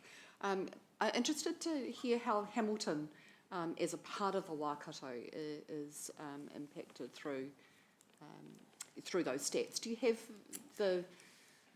We could probably find that. I just looked at the regional stats, Right. but it will be on the Ministry of Transport's website, perhaps. I think you can do it by city. Okay. And that might be useful for our future conversations, perhaps.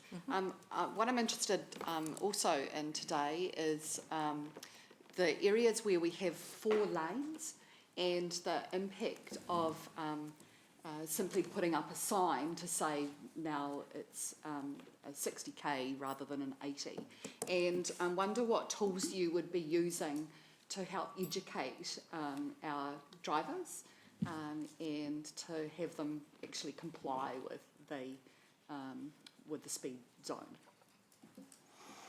And I think, the section you're talking about is probably the Cobham Drive. Yeah, Cobham section Drive and Avalon Drive as well. I think that's four lanes as well in that part. And that So, section I mean, as well. just Yeah.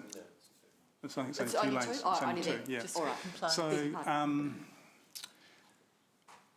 So, when we did the assessment, that's when we looked at that the section of 80 from Cobham to covered Lawn Street as well, is that like I say, we assess it with the new guide, and that what it does is ask you to look at it in terms of what's the length of high road that has got consistent features on it, so that a driver can understand what is the safe, what speed they should be doing, taking into account what's happening around the environment.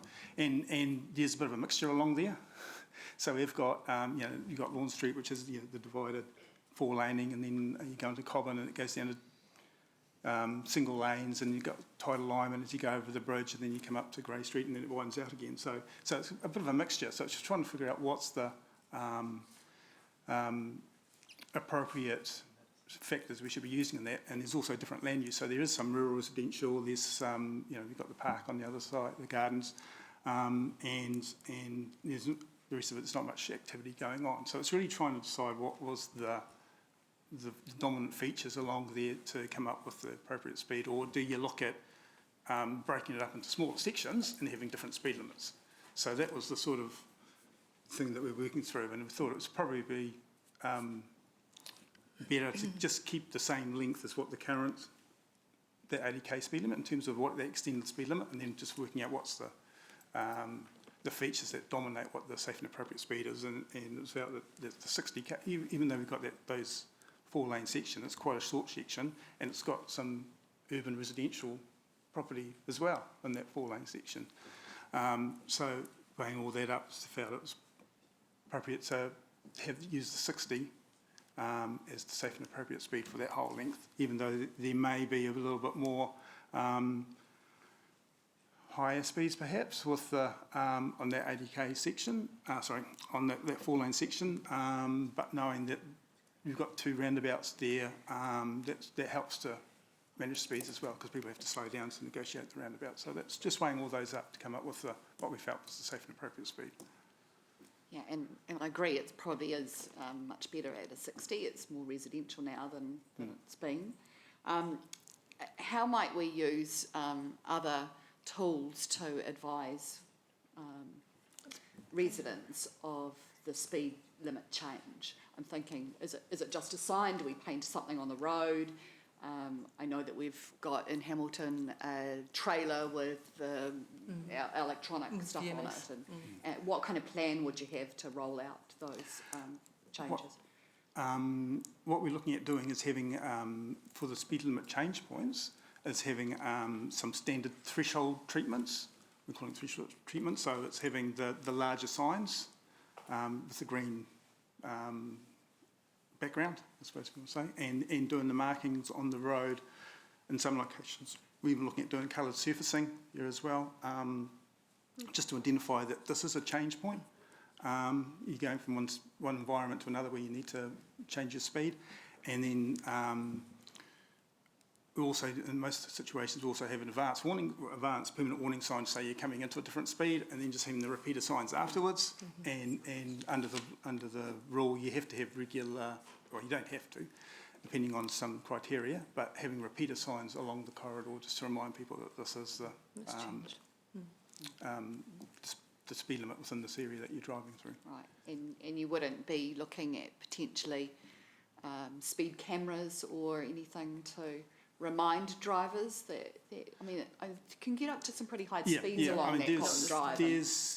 People go beyond 80. There's what we call speed indicator devices. You may have seen them that tell you what your speed are when you're approaching. So there's that treatment as well. So that's an option. Instead of using the repeater signs, we could put in a speed indicator device.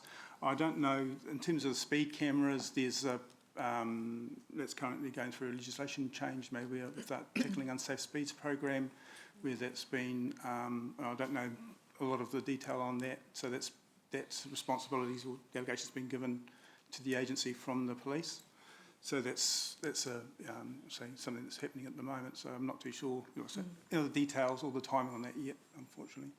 And final question, with your indulgence, Chair, would you, in the medium to longer term, still be looking to keep it as a 4-lane piece of roading? That's not, so I haven't got the detail on that. So at this stage I haven't heard anything to the contrary, but we can certainly find out for you and get back to you. Okay, thank you, Chair. Thank you. I'm just going to go to the GM, she can help with one of your questions. So Councillor Van Oosten, you asked Waka Kotahi staff around Hamilton statistics.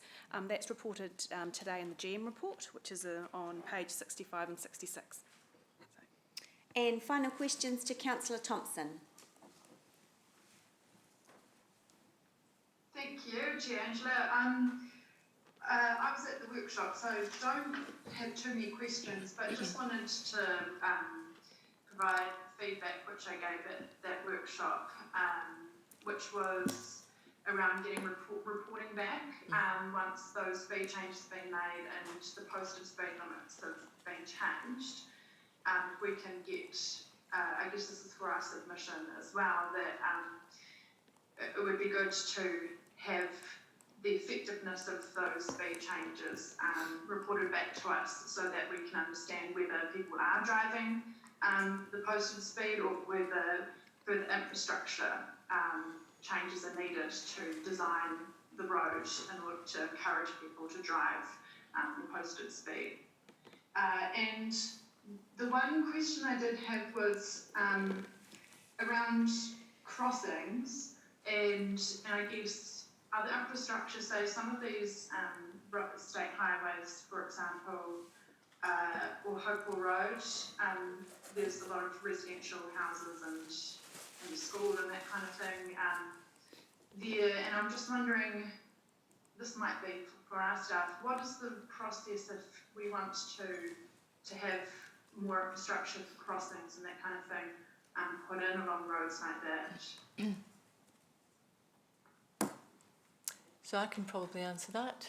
So what I'm doing with local authorities is working with councils to help shape up the road safety programme. So I've actually met with your council we've had about 4 workshops now. So what we do, we have it's a Road to Zero strategic tool, without going into too much detail, but it's a map-based system that's actually highlighted the highest risk intersections and corridors throughout the country. And it proposes certain interventions at a certain level of investment over a certain NLTP period. So what I do, and we do sitting with councils, is we look at that tool and we ground truth it with roading managers to say, does this look like the right intersection? Is this the right place where the risk is showing? And it's based on crash data from 2014, 2018. So it sometimes needs a bit tweaking if there's been an increase in risk over the last year because of crashes. And then we work with roading staff to say, and planning staff to say, actually our risk isn't here, it's over here, and this is the type of environment that we've got. So we work with councils to come up with a design of what you would put in there, including things like urban roundabouts or wide centre lines, and we work through that with councils and we plan it and programme it forward for the NLTP process so that councils know where the risk areas are, what the interventions are looking at being, what the level of investment will be and when it will occur. So we've been doing that for the last few months.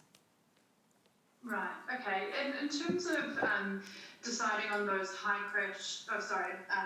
risk intersections, the discussion, I think I raised a bit in the workshop as well, was the issue of just relying, a lot on those crash statistics, and what that doesn't do is take into account people who simply don't take a trip or don't use a piece of infrastructure because it feels too unsafe. And so, you haven't really achieved a safe system if people just simply don't use it because it feels dangerous.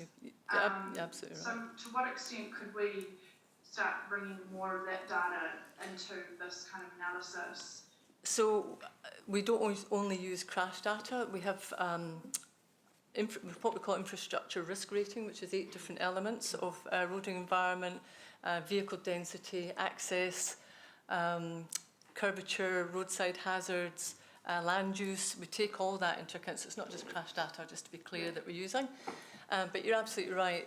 So our plan really is to work with councils to make sure that we're highlighting those places that you're talking about, Councillor Thompson, the places that people are not using, so that we can actually put the infrastructure in place to make it more comfortable for people to use, for pedestrian crossings, for cycle paths. That's actually our aim, is to get people feeling safer on our roads. So that's part of what we're doing here, and just trying to target those areas. Yeah. Okay. Okay. All right, thank you. Robin, can we get as a staff action or just noted the feedback around getting reported back, the effectiveness of those speed changes? Yes, happy to include that. Right, thank you. Councillor Geller, did you have another question? Oh, okay, so debate, all right. So we'll pop that motion back up on the board. And I've explained that the reason for obviously including myself as chair. Robin, can I just ask, in terms of time frame, when does the submission need to be with NZTA? We'll set the date shortly. Okay. But it will be in July. So there's a 20 working day period for making submissions. Okay. And we'll advertise it accordingly as well. Okay, so as we all know, we're in a sort of part recess at the start of the month and then a bit of time at the end. So Councillor Bunting and myself will make ourselves available to Robin to work through that. And is the committee happy to leave that to us, or do you want the final draft submission that Councillor Bunting and myself and Robin work on to be circulated? You would have a very short time frame, I would expect. I think circulate it, but have a time limit. Yeah. And if we don't, then silence means assent. Yeah. Yes. Okay. All right. We'll do that. Okay. So we'll open it up for debate. Look, I'm a mover. I'll just quickly make a few comments. Thank you again for coming and presenting to us today. We've kept you here for a couple of hours, but it's been really a lot of information and we've really appreciated that. In terms, I just wanted to particularly make mention of the bypass. When I saw that, although I acknowledge two of the members have raised that and we'll have a chat about that with the submission, but my personal experience is I've never ever been able to travel on 80k. Everybody seems to drive 60 anyway. And I note in the documentation that the, whatever you call, you don't call it average speed, but whatever you call it is around 67. So I've always sort of gotten there and looked around for the 60k sign. It's been something that's always interested me. Look, these changes that are being proposed do align with our own speed management plan, and of course speed is one way and only one way of reducing risk on our roads, obviously along with investing in design and following up with education and enforcement. So I'm very supportive of these initiatives. It also aligns quite strongly with our Access Hamilton, and Councillor Bunting would certainly know more about that particular document at this point in time than I do. We are a growing city and we do have a number of state highways in our city that people do, and Councillor Van Osten said, particularly along the Cobham Drive, they go like a bat out of hell sometimes. And, you know, I consider myself an extremely safe driver, like probably most of us, and I've been driving for 35 years. Janine mentioned in her presentation to us, it's removing the risk on those highways of somebody who is a safe driver possibly being distracted for a moment. And I think, you know, in my 35 years of driving, I've driven up and down the country dozens and dozens of times. And there's been those moments where you're on a 100k stretch of road and then you go past landmarks that are so familiar, and then you think, oh, did I just pass that bit? And you have no recollection. And I think there's probably a name for that. It's quite strange. So I would appreciate the highways in our city that if that happens to a very good driver, that I have less chance of dying. So I appreciate, Janine, you made that comment. So I will, with that, I'll go to the seconder of the motion, Councillor Gallagher. Yes, obviously look forward to the final draft, and I think it's appropriate that Councillor Bunty should be on that, because this, to a degree, in terms of his community portfolio, and what's this to do with community? Obviously this is safety and safety. And if I can just look at the map on page 81, We look at proposed 50k for the for the Morrinsville Road section. We have a whole lot of schools in that area. So while technically these are state highways, they are very much roads, high traffic roads in a residential and school area. Greenwood Street, my feedback is yes, if you had a medium barrier, but if you're going down Greenwood, that 60, the Greenwood, you know, the bypass there, and you know, the Avalon Drive bit, sorry. If someone has a moment of inattention, I'd rather have a head-on at 60 and 60 than a head-on at 80 and 60 or 80 and 80. To head-on at 80 and 80, it's a farewell tour, all right? It's a farewell visit, and I'm not at all judging the circumstances, very concerning circumstances where there was a tragic loss of life, and I'm not judging whether or not, because obviously we have to assume you know, but if we can at least get the majority of drivers obeying those new limits. The other thing which I want to stress is that the Waikato Expressway to the east of the city bypass will also have a dramatic impact on traffic patterns. And for example, where people are coming from Morrinsville, Cambridge, they will not necessarily access the city on our existing, you know, on the existing network that is there. They will access the city in different areas, Waiwiri Drive, near Boundary Road, etc., etc. So I'm going to obviously fully support this proposal as I think being extremely realistic.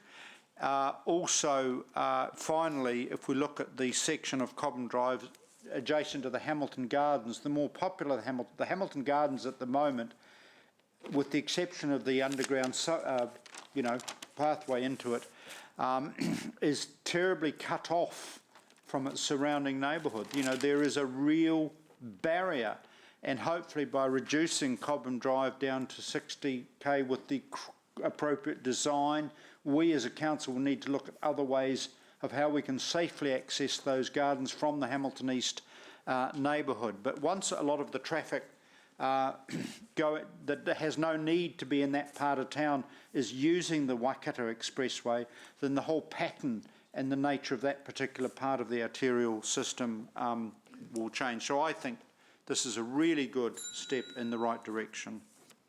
Thank you, Councillor. We'll go to Deputy Mayor next. So I'm very supportive of these speed changes generally and the speed changes in the city that we are progressing. We're totally heading in the right direction, and I'm a real advocate for it. I'd be happy to, you can wheel me out and talk to residents about it any time, because I'm a real supporter of it. And this is by no means a criticism. I just do have that question about the Avalon Drive bypass. I do, and I take Angela's point that it's chocker around peak times anyway, but not always. And I know I've got a speeding ticket there once on a Saturday, but that was a long time ago, I hasten to add. I was actually driving a Waikato Times car, so it was quite embarrassing. But I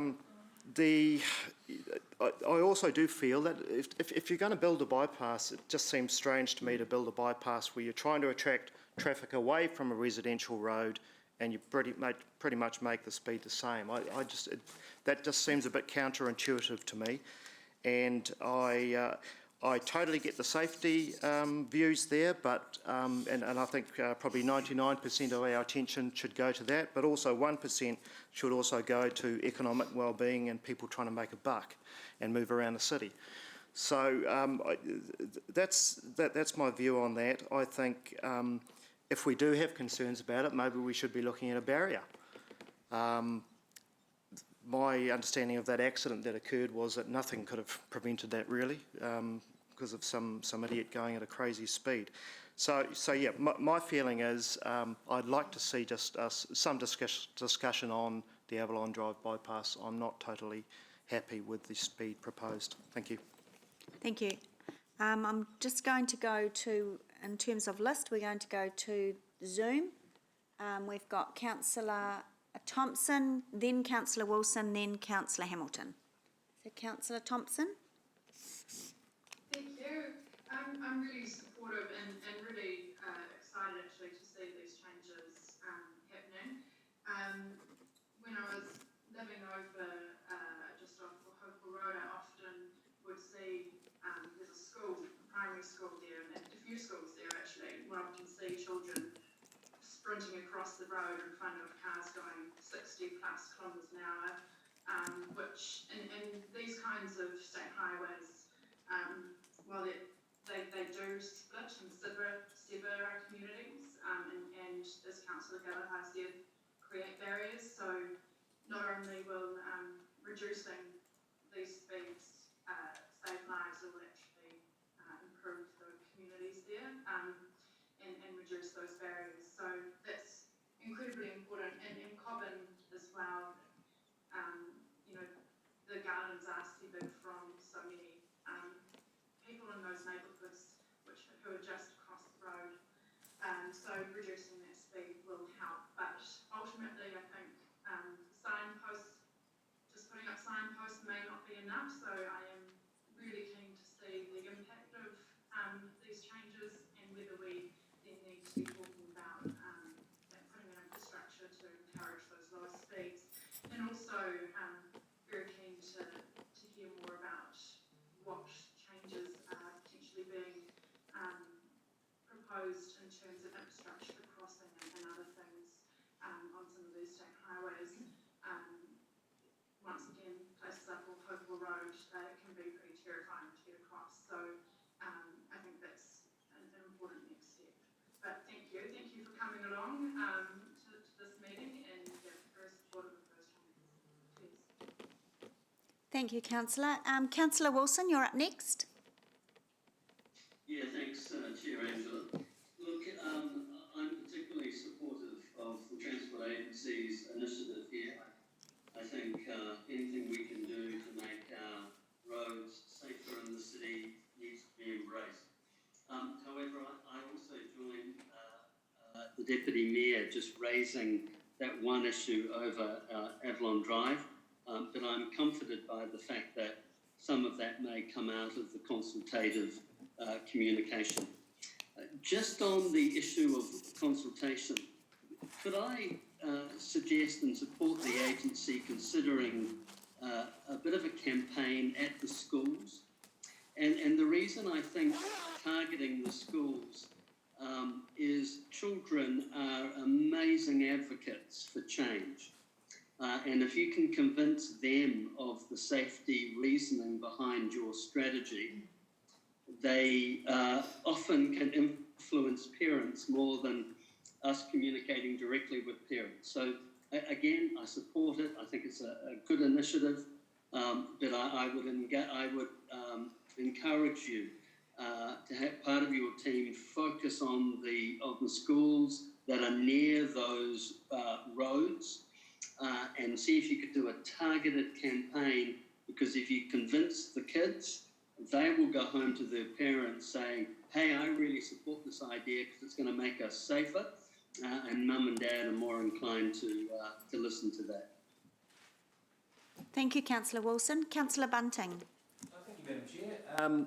Look, I say to residents, and I honestly don't think we're going to get a lot of pushback on these particular proposals anyway, but I say to residents, get used to it.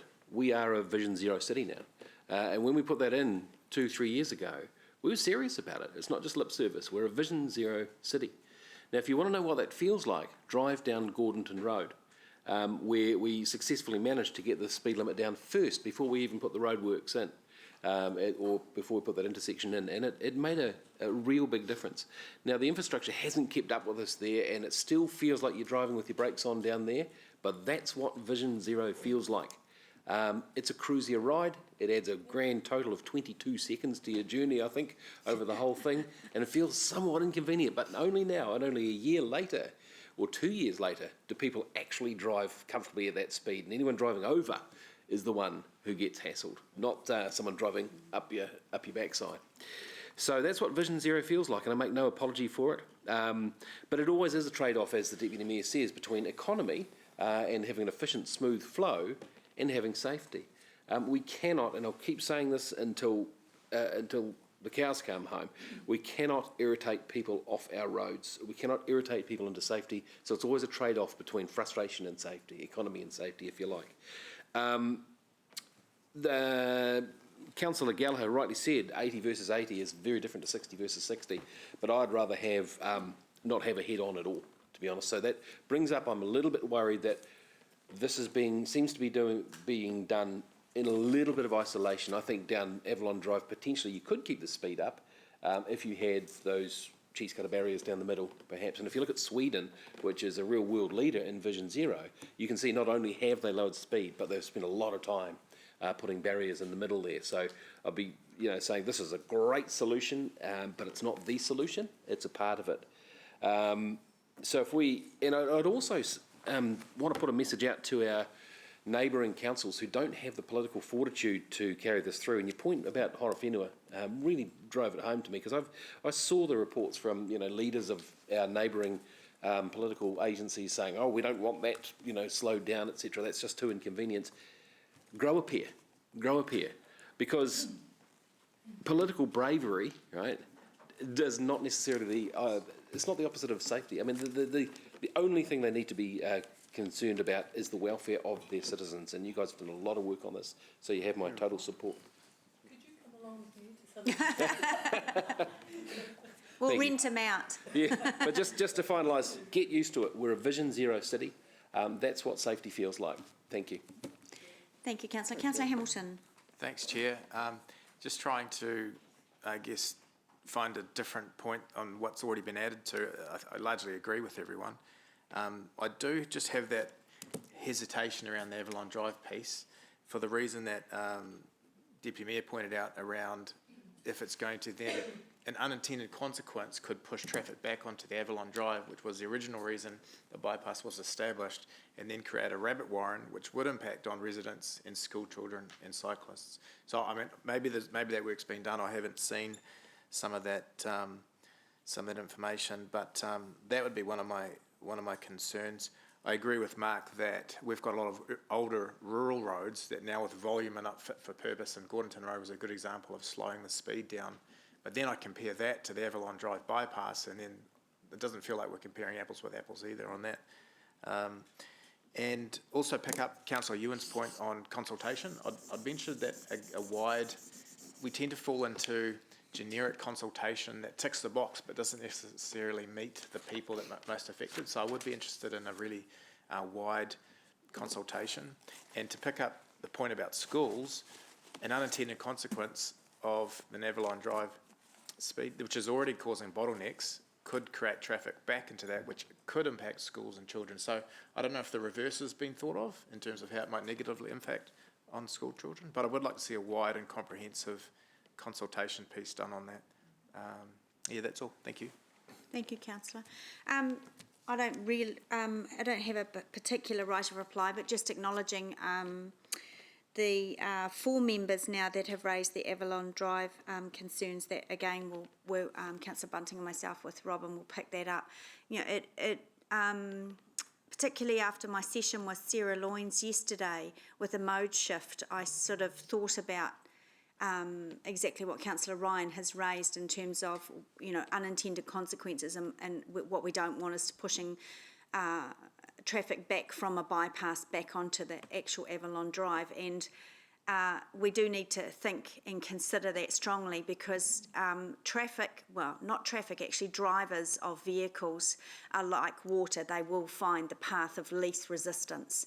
And of course, over the years, we've seen this many times when unintended consequences mean traffic runs through a residential area.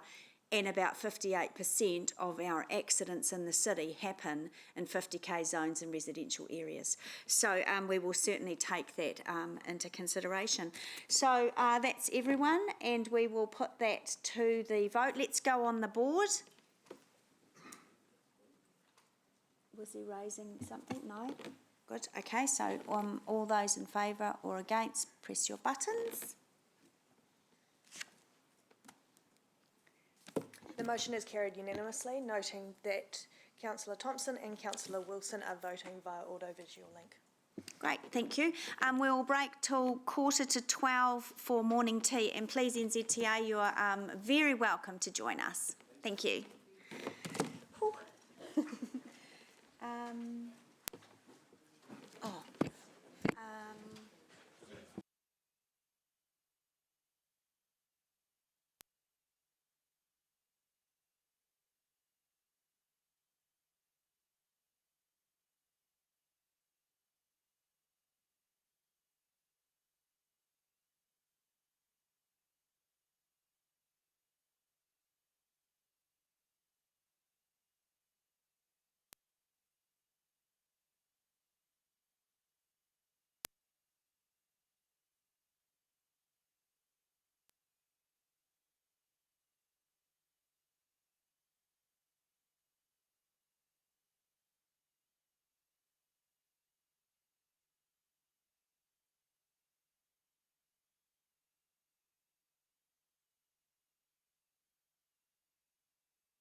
Now on to item 8.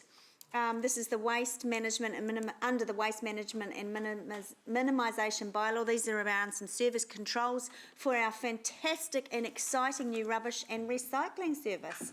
So I will hand, and this is a recommendation that goes to council as well. So I'll hand over to staff. Kia ora koutou, thank you. As the Chair's explained, we have our waste management and minimisation bylaw that came into force in November last year. The bylaw allows for for controls to be further specified by council resolution rather than going through the full LGA consultative process, effectively, so we don't have to redo the bylaw every time we want to change anything. Staff have identified 2 controls that need to be further specified to roll out support the rollout of the new service. These are the maximum number of hours prior to or following collection that a container may be placed in a public place, and the maximum weights that for each individual container. I just point out that while the control specification and the control doesn't change our approach and our educational approach around how we manage the service, the new service going forward. It's effectively just providing a tool for us to be able to fall back on when I guess it's going to be, we work with the public first, and it's probably from extreme cases where we really need to step in with this. We are likely to be looking at further controls in the next 1 to 2 years. However, a lot of that's based on sort of sub-regional or regional licensing and what we're looking at around that, and also central government in terms of what they're looking around guidance and regulations, so that we're aligned. So with that, I'll take any questions. Great, we'll go straight to questions. Councillor Bunting. Echoing what the Chair said, very exciting. It's very, very exciting. It's the pointy end of it. But question, and I have actually asked you this offline, but I thought I'd ask you in this forum anyway. We've got the weight limits around these bins, etc. Now, with a rubbish bag, it's pretty easy to tell it's over 20 kgs because you've got to lift it. But when you're dragging or rolling one of these highly efficient, beautiful wheelie bins, the weight isn't as easy to guess. How are people meant to know what's 40 kgs and what's 50 kgs and 30 kgs? I look at, short of putting them on a scale and weighing them, it's just saying jokingly, if you can't lift them, they're too heavy, but... But you're never going to lift a wheelie bin, are you? No, look, effectively, it's allowing us to put a control. So we've got contractual obligations around the weight, so it's obviously what the sidearms can lift, and there's also health and safety components. So it's probably more around the extreme cases. If someone was filling up their refuse bin full of concrete, that's obviously going to be overweight. Truck's not going to be able to lift it. So it allows us to come back and talk to the person and say, hey, look, you're putting this in your bin, it's making it too heavy, the truck can't lift it, it's a safety issue. Right. And obviously, if it's continuing activity, then obviously that we actually have something hard and fast that we can do something about. So the procedure is if something is way overweight, I presume with 41 or 42, you're not going to worry too much. They got to get a sticker on their bin that it wasn't collected because of that sort of stuff. So we'll have there'll be like auditing of bins, just random audit round. So that's where we call our bin cop. That we're going out and opening the lids and having a look and stuff, so that they may see it's full of concrete and give it a bit of a tip and this is massively heavy and put a sticker on it from that perspective. Otherwise, the truck comes to pick it up and the sidearm can't pick it up, or it damages the bins as well. So the guys will hop out of the truck and sticker it and say, actually, this is why it hasn't been collected. Right. Bin auditor, sign me up for that. Thank you. That's all I've got. Thank you. Thanks, Councillor. Councillor Pascoe. Thank you, Chair. A couple of questions. The new bylaw relating to times that you can leave the bins on the boom, so forth, will that also apply to residents who use private contractors with their bins and garden rubbish bags and so forth? Yeah, because it's in relation to, I guess, on a public place, but that's probably more what will come out of further controls around licensing and the licensing of the private contractors. So they're currently not licensed? No, there's a whole licensing process that's sort of been, basically central government has asked local government to work on that. Okay. So over time, the private contractors will also or sorry, the bins that are collected by private contractors will also be affected by this bylaw. Yes. Yep. Just in terms of enforcement, and I know you've mentioned that it'll be an education program certainly to start with, but when I read the bylaw, the fine's $20,000. Will you be putting out sort of schedules to deter people from, you know, the weight problem that Councillor Bunting alluded to, and the time limits and so forth?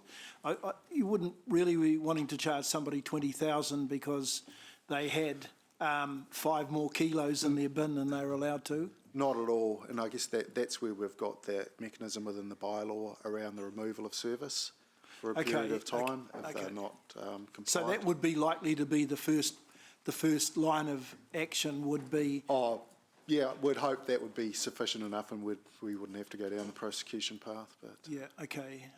So that $20,000 is a prosecution, it's not just a levy that we can charge? No, okay. And you don't see that being changed in terms of the development that you might need to consider in the next few years around the existing bylaw? my understanding that's set by the Local Government Act in terms of that. Yeah, I saw that in there, yeah, okay. Thank you, Chair. Thank you, Councillor. Councillor Gallagher.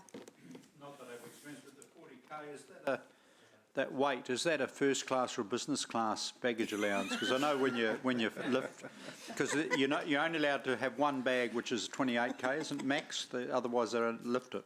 So it's probably quite generous. Average sold child. Yeah, I don't know, Emirates would be quite impressed with that, but whatever. The other thing too, what I want to zero in on is, around the education, and I'm thinking of the 14 hours, which is cool. Under the old scheme, for example, with the plastic rubber, people, if they're going away on holiday, they sometimes, leave it for a couple of days. What sort of work are we doing to encourage people to talk to neighbours and that kind of thing in terms of education? I think just, in terms of the general education, because, we've identified as well around, while we have the ability for an assisted service, sometimes it's like help your neighbour get their bins out and bits and pieces. So it's. And the other thing is the education bit, and in some of our high density areas, if you look at current trend lines, so instead of the rubbish bag being out there for 2, 3, 4 days, in some areas only, and some units within those areas, what are we doing in terms of the follow up with education with the individual, because obviously the bins are tagged and identified as against the body corp, relationship with body corps and housing agencies. I'm thinking particularly, generally speaking, of some of the social housing areas where some tenants are not as good as others. So obviously we know that once they're out and the rubber hits the road, that there is going to have to be a lot of it, these visits and stuff. So one of the roles that we're looking through the annual plan process is an education officer. So that will be one of the primary functions of that person to go out. And so we also have our compliance officers that will be able to support that as well. And I guess it's just the general information, communication that's going out. And I'll be looking for, with our comms team, and it was Julie Hardacre that termed the term clean streets, having a real, Julie made the point, having some easy catchy phrase like, Kirikura or Hamilton clean streets, so people get that. They have a kind of a civic pride stuff. Yep.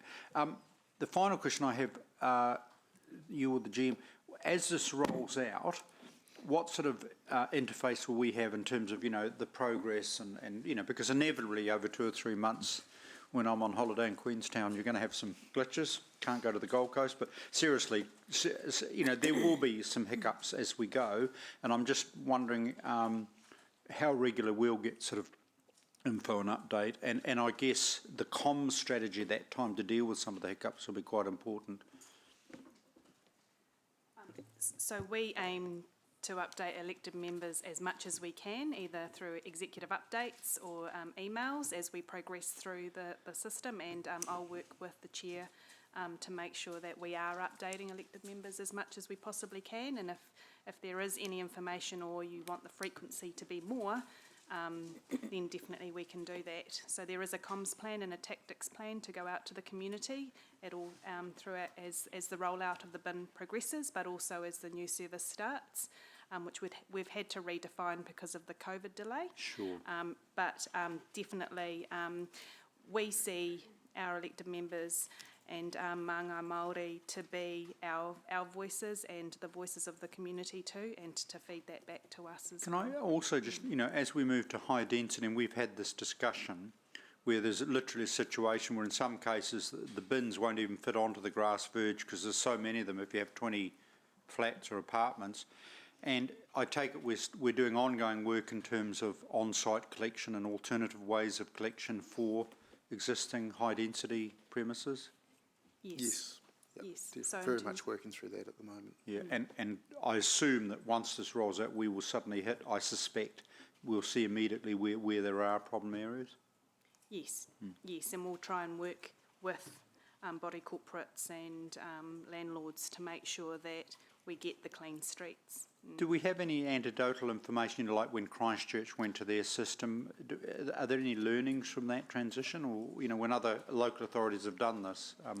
A lot of, I guess, from a positive perspective, what we've heard is that a lot of people raised issues that they thought would arise for a bin service, and once they got the bins and started using them, actually had them in practice, you would have been hard pushed to take the bins off them again. And please, notwithstanding my oblique humour about having a holiday at Queenstown, when you're rolling this all out and the proverbial hits, where we're going is fantastic. And I guess when you mentioned that there may be some more controls in the next couple of years, once the service is rolled out and it's working, there may be community feedback that might, or something that might instigate another control. And Madam Chair, what I'm really keen to do is, in terms of that feedback and interaction, that it's the nuance between the carrot and the stick. And initially, we want the carrot much more than the, so it's just the balance between education and engagement versus an ultimate sanction. There's also, Eva Lisa gave me an early peek at a fantastic booklet that's been e-booklet, been designed for elected members on the whole service and the questions that you might ask. So lots of pretty pictures. It's really good. So that'll be coming out to everyone soon. Councillor Van Austin. Thanks very much. Like everyone, I'm pretty excited. I haven't got my bins yet, and looking forward to receiving those and finding a space for them up the driveway. My question, though, is that change is often, a really difficult thing for people to pick up on. It's complicated further by the the alternate weeks for collections and things, and that there will be the need for lots of management through that process. Have you and your team got the resources needed in order to be able to deliver on, what demand that may come? That's what we look through the annual plan in terms of the education officer, also within my wider team, an additional compliance officer. So we're gearing ourselves up, and we're really having a good look at our, the team structure, etc. around. So we can, we all know it's going to be all hands on deck, but we all have other things to do at the same time as well. So I'm very, very cognizant of the fact that, we need to be well resourced for this, because we know, there'll be issues. Yeah, and you'll have a robust feedback structure so that we can be flexible enough to change or modify some of the things that we're doing to assist. Within reason, I guess, it's a set contract in terms of the provider, so what we can and can't change around that, but I guess that's where we have the ability around the bespoke service for some of the high density housing, and, having a look at those. And it's also, we may step back further down the track, and I'd say, bin sizing is, or additional bins or anything like that, but at the moment we really want people to try it and see if it fits their purpose, because anecdotally we've heard that most people have a lot of concerns, but they're found to be not so as once they get to use them. So. Yeah, you're right. Sometimes the fear is worse than actually doing it. Yeah. Kia ora. Thank you, Chair. I've noted too on my, I think I'm up to page 4 or 5 now of notes this morning, that I'll have a chat to the General Manager and we'll make sure that when we're back in August going forward that we have an update on how the service is going to this committee. So that'd be great. Okay, there are no further questions. The recommendations on page 34, I'll move that and seconded by Councillor Bunting.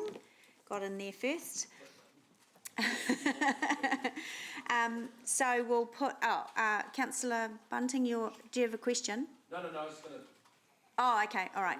So, look, I'm not going to say anything. I think it speaks for itself. I'm just excited about the new service and I can't wait to get the bins. I'm going to be running out there to meet that truck in my slippers and taking photos when they come to drop them off at my house.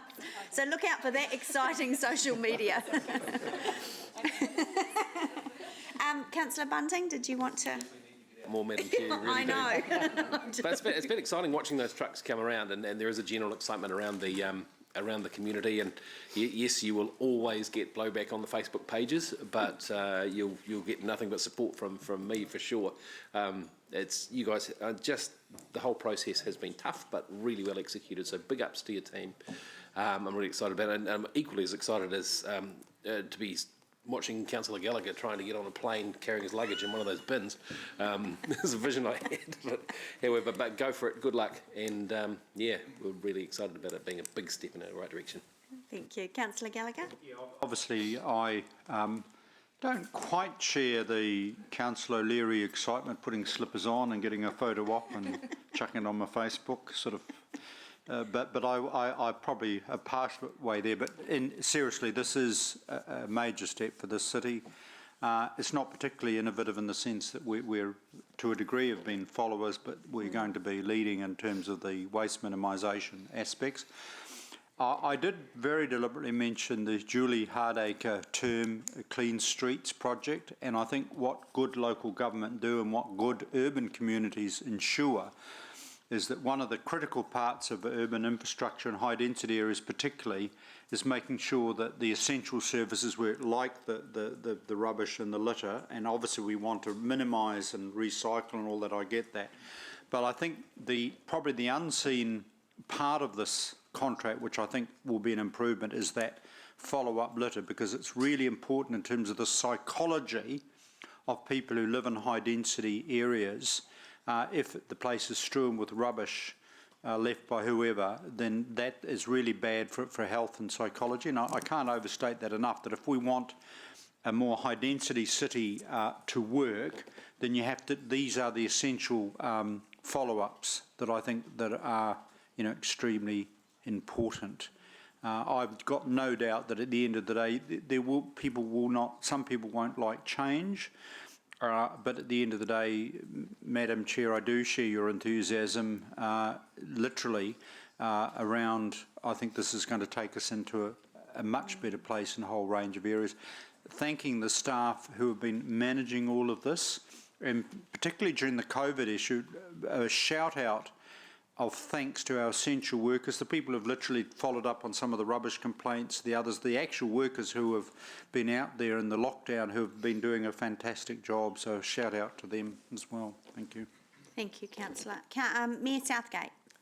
Thank you, Councillor O'Leary. I think this is exciting. I'm not going to the letterbox in my slippers or any other night attire. But I'm also, what we don't do that in Hereford, or we do, but never to be seen. I'm also excited because this to me is about leading in a space, but also we're catching up with where a lot of the world is at in terms of waste. So this is going to reduce waste to landfill, and that's the outcome we're after. It's going to start changing public behaviour around understanding the impact of their waste streams, and that can only be good.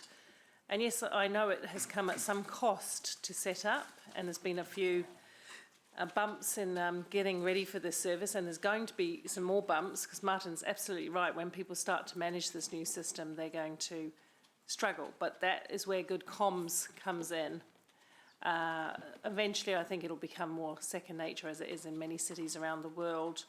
And it will save us something in the long term, because we knew when we set off on this journey that the waste levies were going to go up.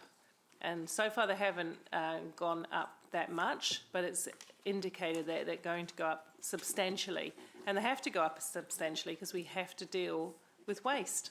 So in the long run, this is an investment in doing things better, so that for the future we don't have as much cost about landfilling. I'm also really excited, as I've said, that there may be some other waste streams that we can now tackle that I've wanted to tackle for a long time. Construction waste, it's on my radar because it's a really big portion of the waste stream. And as we're going to be constructing all kinds of things all over the city, I think we need to be really mindful of construction waste. So that's on my radar. Tyres, I feel like I've been battling waste tyres for at least half of my political career.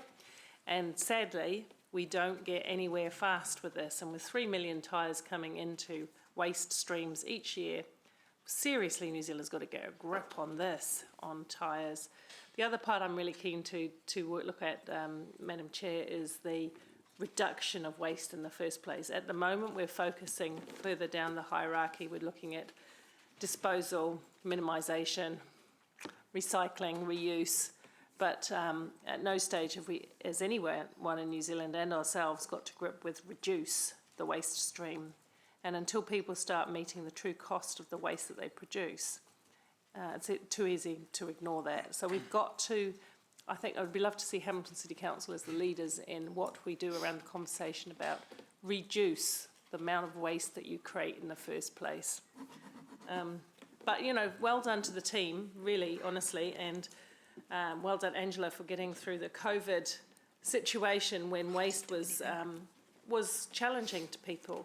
But I think you did the best job in very trying circumstances to soothe the furrowed brow of our public and help them out with their waste.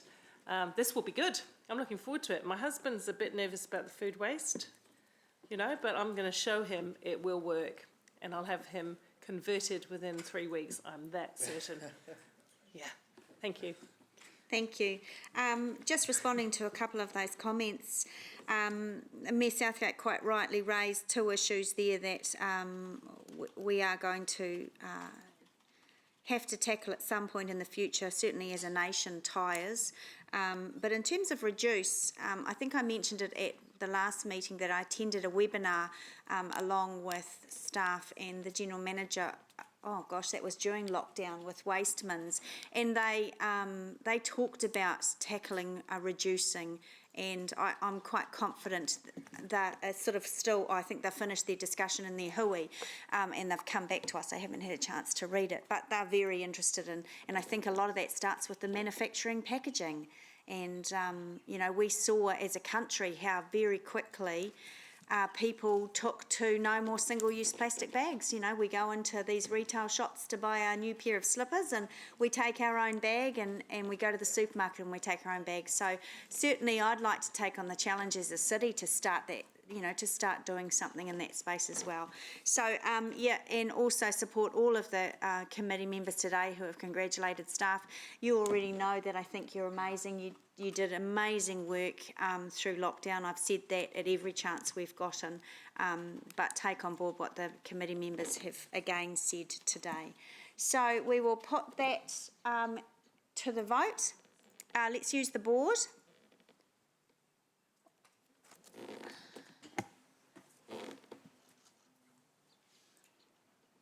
Excellent.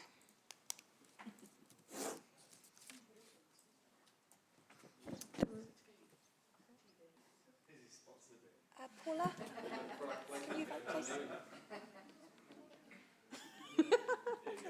Okay. Yeah. The motion is carried unanimously, noting that Councillor Thompson and Wilson are voting via audiovisual link. And noting that Councillor Wilson did some product placement there. Oh, okay. All right, thank you, staff. We're now on to item 9, which is page 40 of our agenda. Now, this is round 2 for Innovating Streets. I'll just say a couple of words just quickly first. There was a drop-in session held on the 15th of June.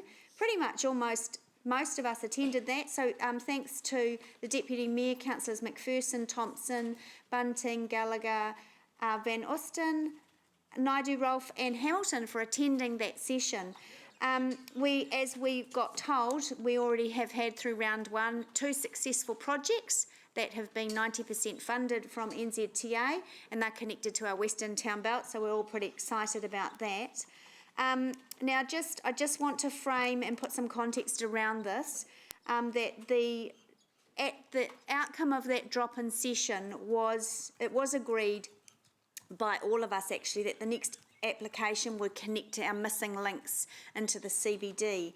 Now, I'm aware, and I also spoke to staff yesterday about this, that what is being recommended hasn't met, as chair of this committee, hasn't met that recommendation. So what I'm going to do is go to Eva Lisa, the General Manager, first, and then we can go to questions from staff, because it's my job to manage expectations, but there are tight timeframes around this. We need to hear that. I want to hear your questions, but please remember to stay focused on the item and be respectful. Thank you. So kia ora koutou. So in terms of introducing the Innovating Streets, we all heard from Steve Mutton this morning from Waka Kotahi that this was a new concept, and it was made available due to funding being made available in 2021 post the COVID implications. And so the first round of funding, which we commenced in May with a very tight turnaround time, where we submitted 4 applications and were successful in 2, which the chair has indicated, was a considerable amount of staff resource and time, and we had a lot of lessons learnt from those applications. We also received some feedback from Waka Kotahi on those applications as to the successful applications and what it was, and for the future funding rounds. So in terms of the briefing or drop-in sessions that were held with elected members, a number of ideas were put forward, and there was an agreement to connect that CBD. And so in terms of elected members expressing concerns that they have that has not been met, I take full responsibility for that. It was something that we engaged with elected members and have pulled together a package.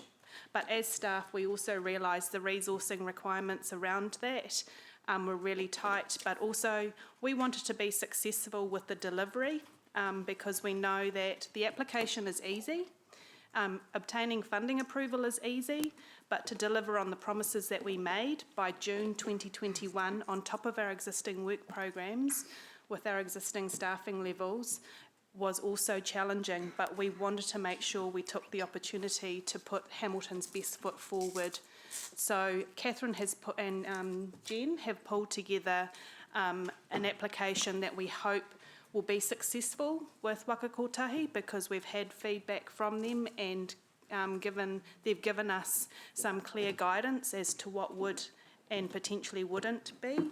And so I apologise for this. That's something that we've definitely learnt to keep elected members informed during the process, not just at the front end, and at the delivery of the application where elected members wanted approval of that. And that's something that I'll take away and ensure that that is, in terms of elected members being involved in that and making sure that those expectations are met. So I just wanted to front that and acknowledge the phone calls and conversations I have had and emails, but also totally supporting the staff that have pulled together this. They work extremely hard to pull these applications together, and so we hope that we are successful with the one focused application that we have pulled together. So elected members, also what isn't ideal and has been acknowledged, we've received an email this morning. It was at 10:10. So, and I also take on board that as well. We will do better next time. But that has if you open the attachment, that is the application, and also on page 6 of that attachment shows the project site. So really what, as you've heard, there isn't time, and we just don't have the manpower and the womanpower to redesign this application by committee. So what's up in front of you today is either we put this application in or we don't. So I just ask you to keep that in mind. So that, 10:10 that email came. So I'll just go over to Catherine and Jen now to talk about that project. Oh, sure. Okay, so just to give you a little overview of Worley Place and why Worley Place. Well, I think you're all probably very familiar with that shared street right on our front door and how it doesn't quite function really for anyone, be it vehicles driving through it or pedestrians or cyclists. As you can kind of see with the plan that we've put together on page 6, so Worley Place has quite a significant severance function between Civic Square and Garden Place, so it really disrupts how both of those public spaces can be used by the community. And so, and given the complexities of that little site, it seemed to be a really great opportunity to address or interrogate what the issues really are through the Innovating Streets program. The white dash line also kind of indicates the connection between Ward Street and the West Town Belt further to the west, and that pedestrian and cycling connection through to the river. So Worley Place is on that strategic route between west and east. So it's a part of that bigger jigsaw that we're trying to resolve and understand properly. So the application extends from the Caro Street roundabout through that little shared space and to the Ward Street end, and we're proposing to look at closing the shared street component down and just for about a month and seeing how that functions, and that will be in the summertime as well, so that's kind of peak time that everyone's outside and lines up with the Women's Cricket World Cup. So there should be some existing activities occurring around that as well. So it's building on those. And then addressing that threshold of Caro, Alexandra Street and Worley Place at that roundabout point. And then undertaking probably some minor but just more continuation works along that northern section of Worley Place to Ward Street. So it lines up with the mall entrances. So it's just about understanding that holistic little stretch of street and how it works, and looking at opportunities that we can improve it in the future. Committee members, you'll note on page 8 the first photo has Councillor Pascoe in it. Being a pedestrian, were you? It wasn't my photo shoot. It was. I was going to say, is that your? Did you get well paid for that photo shoot? Yes, he was walking. No, you weren't. Right. Let's go to question. Let's go to questions. Councillor Hamilton. Yeah. My first question, I might come back, but it was just really around that fund, Transport Improvement Program. Is that the same as the low discretionary cost fund? Robin? Yeah, that. Yes. So would this 30,000 impact on some of those projects? Sorry. So if councillors will recall, when we did the presentation to the 26th of May, we indicated how the wider transport improvement program included things like the Eastern Pathways and various other projects like that. So the proposed additional funding for this project was to come out of that underspend. It doesn't affect the proposed low-cost, low-risk program. Okay, thank you. Thank you. Thanks, Councillor. Mayor Southgate? Interested, well, everyone knows I've been interested in this stretch of road for some time. I think it's abysmal, shared space, whatever it is. So just a question though, because it was my intention, and I've been talking with Chris around a project for the long-term plan to more than temporarily organise that space to do something actually worthwhile to it. Would this timing of this fit in well to inform that from LTP? Would we be able to see, or what's the timing? Is there a timing mismatch? Because I'm really keen on doing something really permanent in this space, because what we've got does not work. So going forward, we need something better. So I'm appreciating the trial. I'm just wondering how we fit that in. So the expectation, and I'll pass on to Robin in terms of the details, this is about a pilot to determine what the long-term plan information and the use of Worley Place is. And this pilot gives us that information and the engagement with the community to do that. And then the 10-year plan process will yes, definitely be able to utilise in future years, may not be in year one of the 10-year plan, but in future years of that, of the 10-year plan to determine the full outcome of Worley Place. And I'll just pass it on to Robin because she has a full understanding of the plan.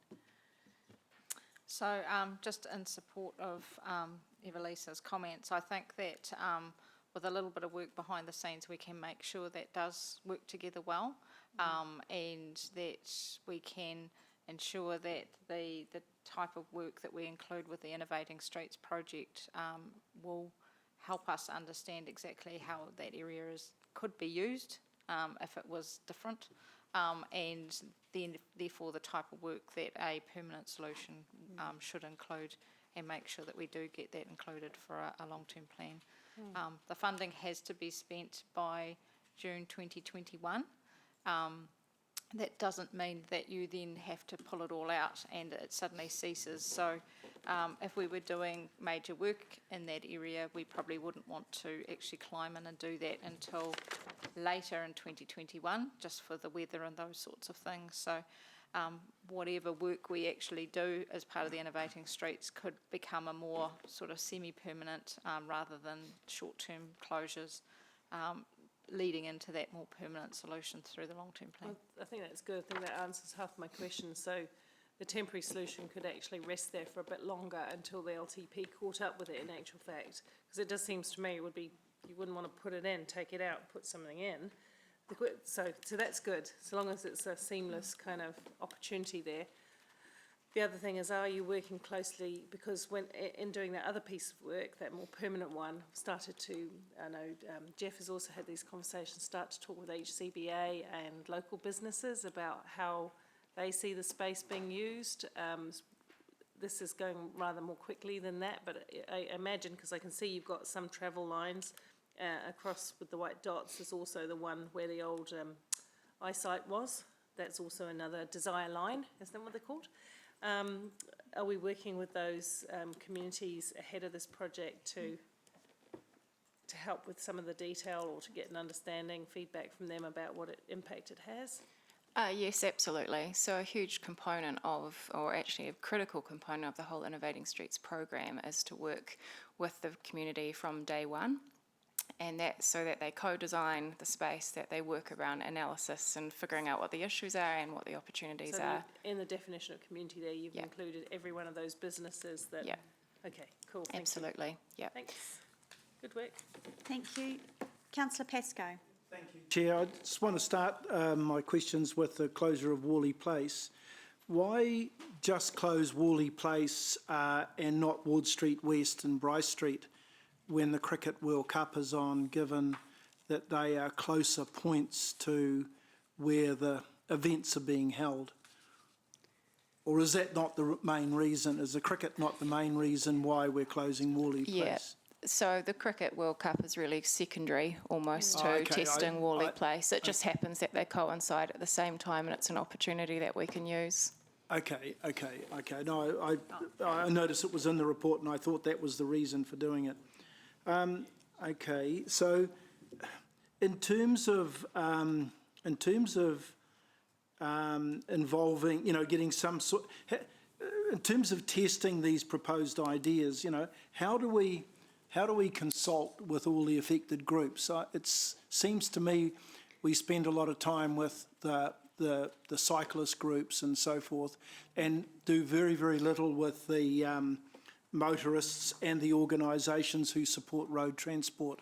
And I've got a long list here, which I won't read them all out, but there's the likes of Automobile Association, Road Transport Association, taxis, bus companies, unions and so forth, where limiting access around the city not only restricts economic activity, it also makes it very, very difficult for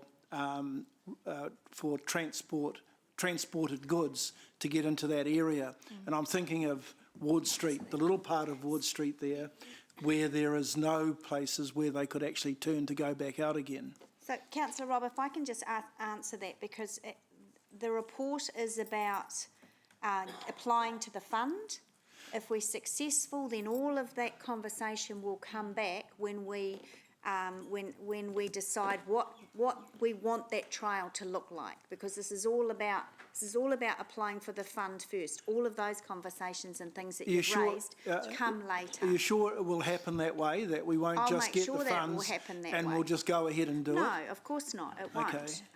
All right. If I've got that assurance, I'm happy to hold my questions When Mayor until Southgate then. and I were on the Zoom call during lockdown with the Minister, she very much saw this as an engagement tool. And it's something we've never been able to invest in, because as you can see, $300,000 is a lot a lot of money to have an engagement process. This is about, same with the previous ones, this is about us saying to the residents in the community and the businesses and all of those people, we've done this, come and have a look.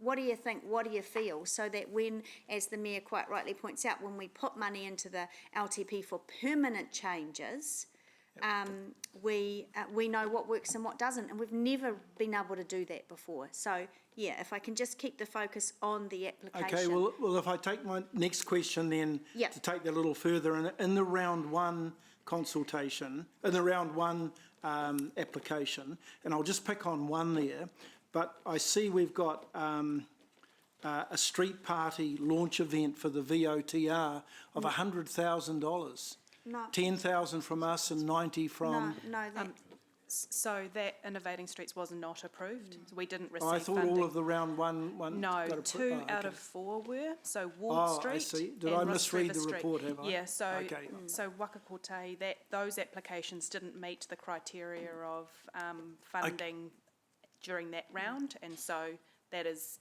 not on the table. Okay, but the ones that did were successful. Yes. What's the next step then in terms of the consultation process with us and with the community if the community is affected?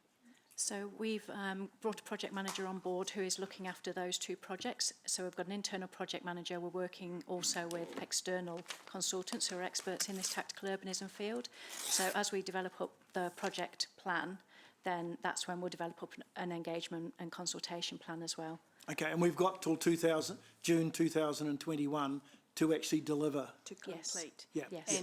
And consultation is critical for those projects, Yep. and we'll definitely take on board your what you've talked to us about today around that being critical with all members of All affected groups, yeah. yes. Yeah. Okay, thank you. Thank you, Chair.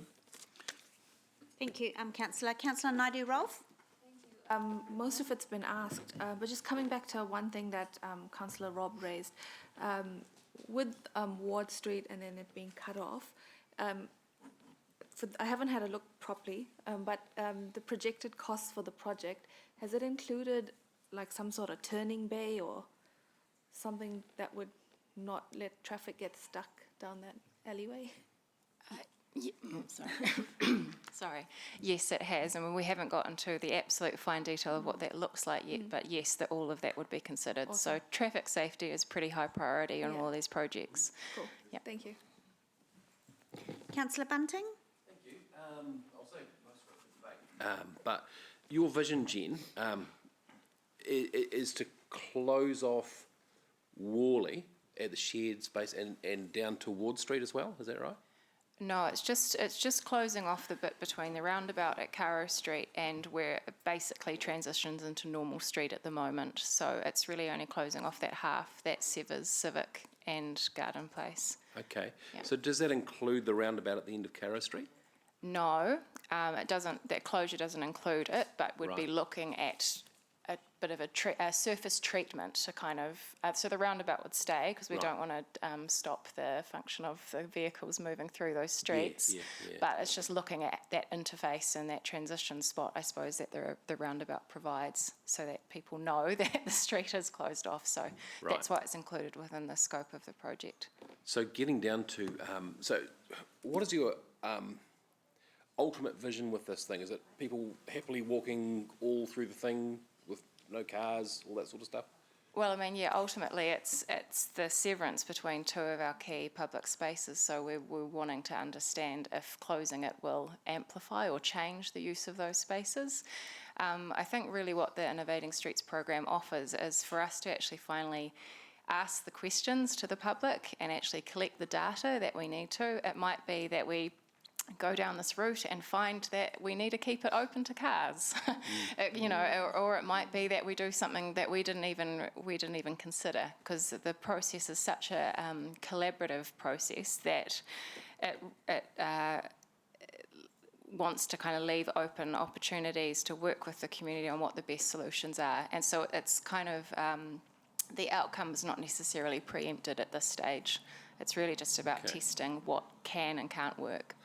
I guess I want to know what the problem is you're trying to solve with this. So the severance between those two public spaces, because it's been such an ongoing issue for the community and council for such a long time, using this program and this funding round to test what the actual problems are, so that we're all on the same page about what they are, and then what the solution. And then we can be clear about what the solution is. Can I just challenge you on that one a bit? Apart from obviously political pressure and stuff, and the fact that we walk all over it, well, what data have you got that says it is a problem? Well, I'd say Apart that from us saying we don't like it, or being a pet project or whatever. So we have got feedback from certainly our disability community who avoid the space. They don't make trips so that they have to avoid that space. Right. So we have got some community feedback that says it just doesn't work for people. And the other thing is, just picking up on your last question, by closing that space temporarily, it allows us to understand where people want to move. So without that interruption of the vehicles going through, we can actually see where people naturally will move through that space. So it will help to inform that longer term vision for what that movement is in that central city heart. Right, so you close that space and cars will still come in, park in the other part of Worley Place, then they'll turn around and try and get out again. Yes, in the bit that isn't closed, yes. Okay. All right, no, I'll do it, thank you. Yeah, okay, Councillor Gallagher? Yeah, I mean, obviously, the whole intent of this is to analyse behaviour, and I'm sorry to go on about this in European cities, and it really intrigued me.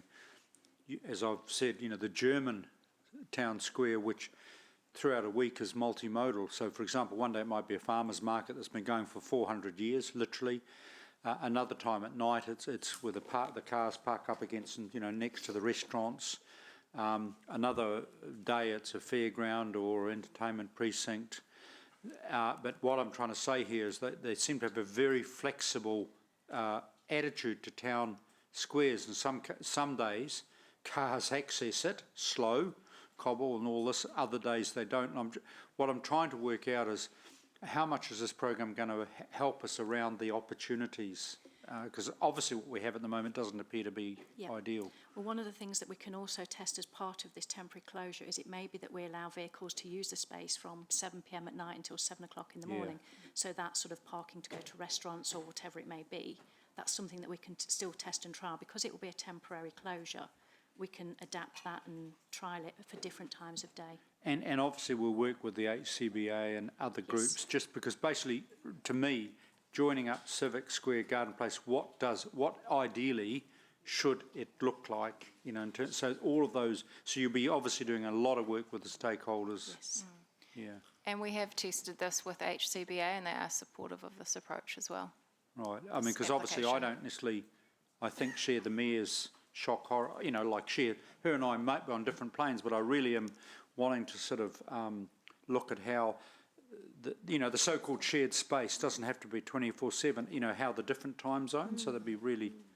Yeah. And through that, I take it, that then is that we do another deep dive if there is opportunity for a market-style thing every weekend or whatever, which you see in other overseas cities.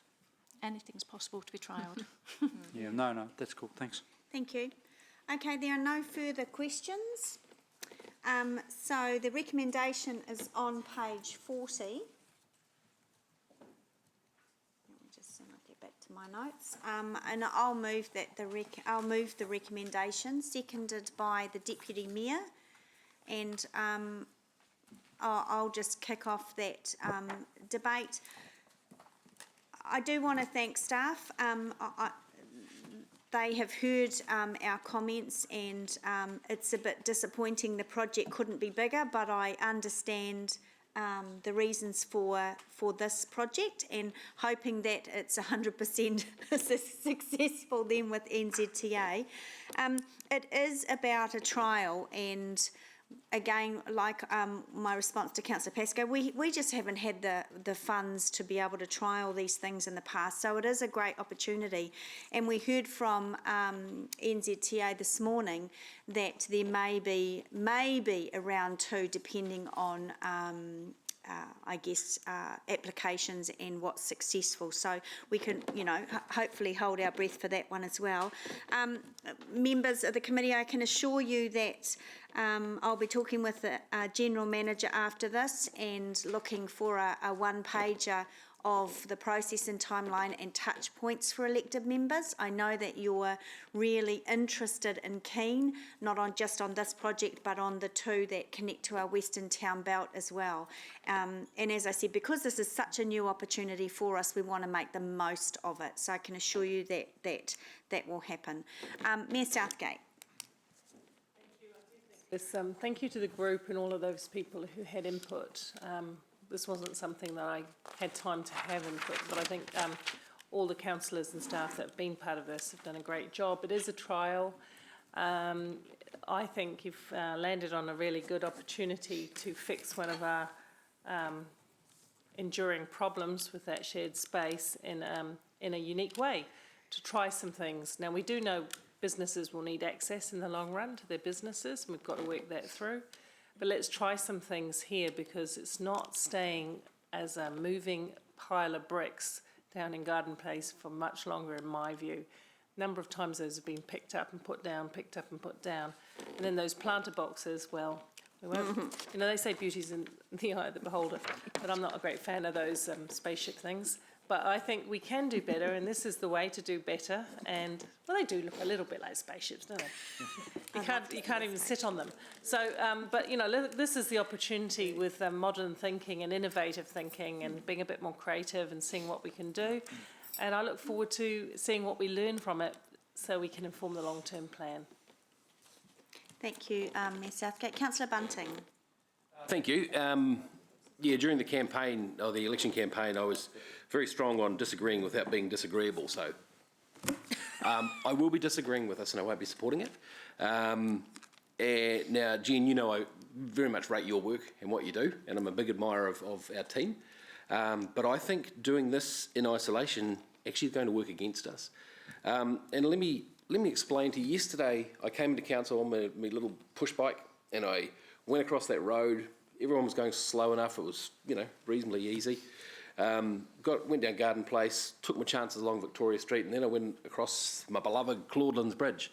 Now, the only way to get on the Claudelands Bridge is to actually cross the road against the traffic, get onto the footpath, come across, dive off the pedestrian crossing halfway across, taking out pedestrians with you, and getting on. You can't turn right into it. It's obvious. You can't use the bridge. And that's why I was so excited after those 2 sessions we had that we were at last going to address that connectivity. And I think that is a higher priority than this at the moment. Because what we're going to do with this is we've got 2 things. Either it'll work or it won't work. Now, I hope it works, but if it works, we're creating an attractive thing in the middle of the town, which is just another isolated island for cyclists and pedestrians. How do you get to it? How do we get to it? How do the disabled community get to this wonderful place that they can go that way now on, without taking their lives into their hands? And I just think we've got our priorities slightly wrong. So for that reason, I will be voting against it. And I do so with, I am a little bit cross, to be fair, because I was left with the impression that we were at last going to address the connectivity through this. It was a good opportunity to it. And we didn't find out until this report came out, and I wouldn't have minded a phone call or a heads up or an email or something along that line. So, yeah, and I would like to put an amendment to it, for example, but it's too late. We've got 3 days, and you're right, Madam Chair, it's silly giving you guys a whole bunch of work for something that we may or may not get over 2 days. So, you know, I can't put an amendment up there. My only option is to vote against it.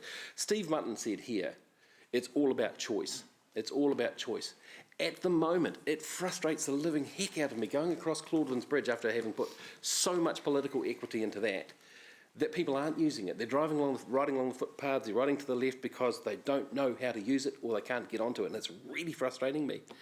And here we are going to build another little attractive island that is disconnected from everything in town. And this little island is our most used parking space. All our data points to the fact that more people park in that Worley Place part than anywhere else in town. We've got the data. And here we are, we're about to poke our finger in it. The timing couldn't be more wrong. Now, connectivity to me is everything.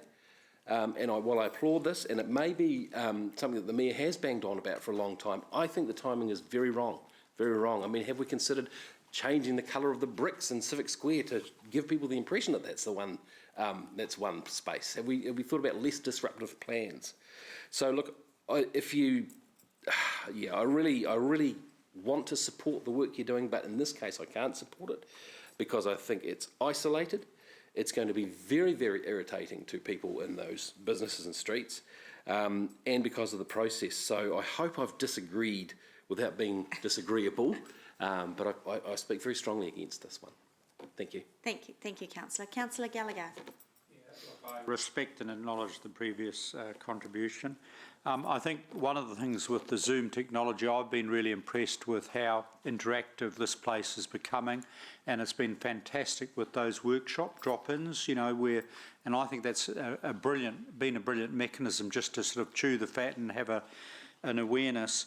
As I alluded to in my question time, I observe other cities, particularly in parts of Europe, Northern Europe, Germany, Scandinavia, they seem to have got the recipe for how you do central city bits well, and obviously it does relate directly to the Deputy Mayor's CBD River Plan committee in terms of, we're getting higher density, we've got apartments in the CBD, so the nature of our CBD is changing in terms of the resident people who live there. The reason we go into the CBD in terms of the entertainment, the specialist shops, that kind of thing. And as I alluded to, I was really impressed in some of the cities I visited in Germany, particularly, for example, where they just seem to have this, they seem to have the town square right. It seems to be multi, it seems to be time Pacific. And it seems to be a whole lot of people rock up there on a Saturday morning for the 400-year-old farmers market, literally. And then at night, people are parking outside the restaurants that they patronise. Another time, for the kids, there's ice skating, there's all sorts of things. So what I think I'm going to get out of this is a better knowledge of possibilities of what we can do. And that's obviously the HCBA and the other stakeholders are crucial. What I would say to Councillor Bunty in terms of the bridge, good things take time, and we will get there. But I'm hoping this is going to give us some wonderful info, great ideas of how we get this right and keep evolving this. Thank you. Thank you, Councillor Gallagher. Deputy Mayor. Thanks, Madam Chair. Look, I do have sympathy for Mark's frustrations and his arguments about connectivity and particularly in regards to getting people to and from the bridge. It just really feels to me that this is an issue about resources and the possible scope of the Claudelands project. But yeah, do hear your pain, mate, and we'll get there. We will get there. I'm supportive of the Worley Place work. I'm really interested in how we activate our public spaces in the central city. We do need to. I'm on slightly different page than some people in terms of our transport discussions, but I'm sure we can come to some compromises. But I think this is a chance to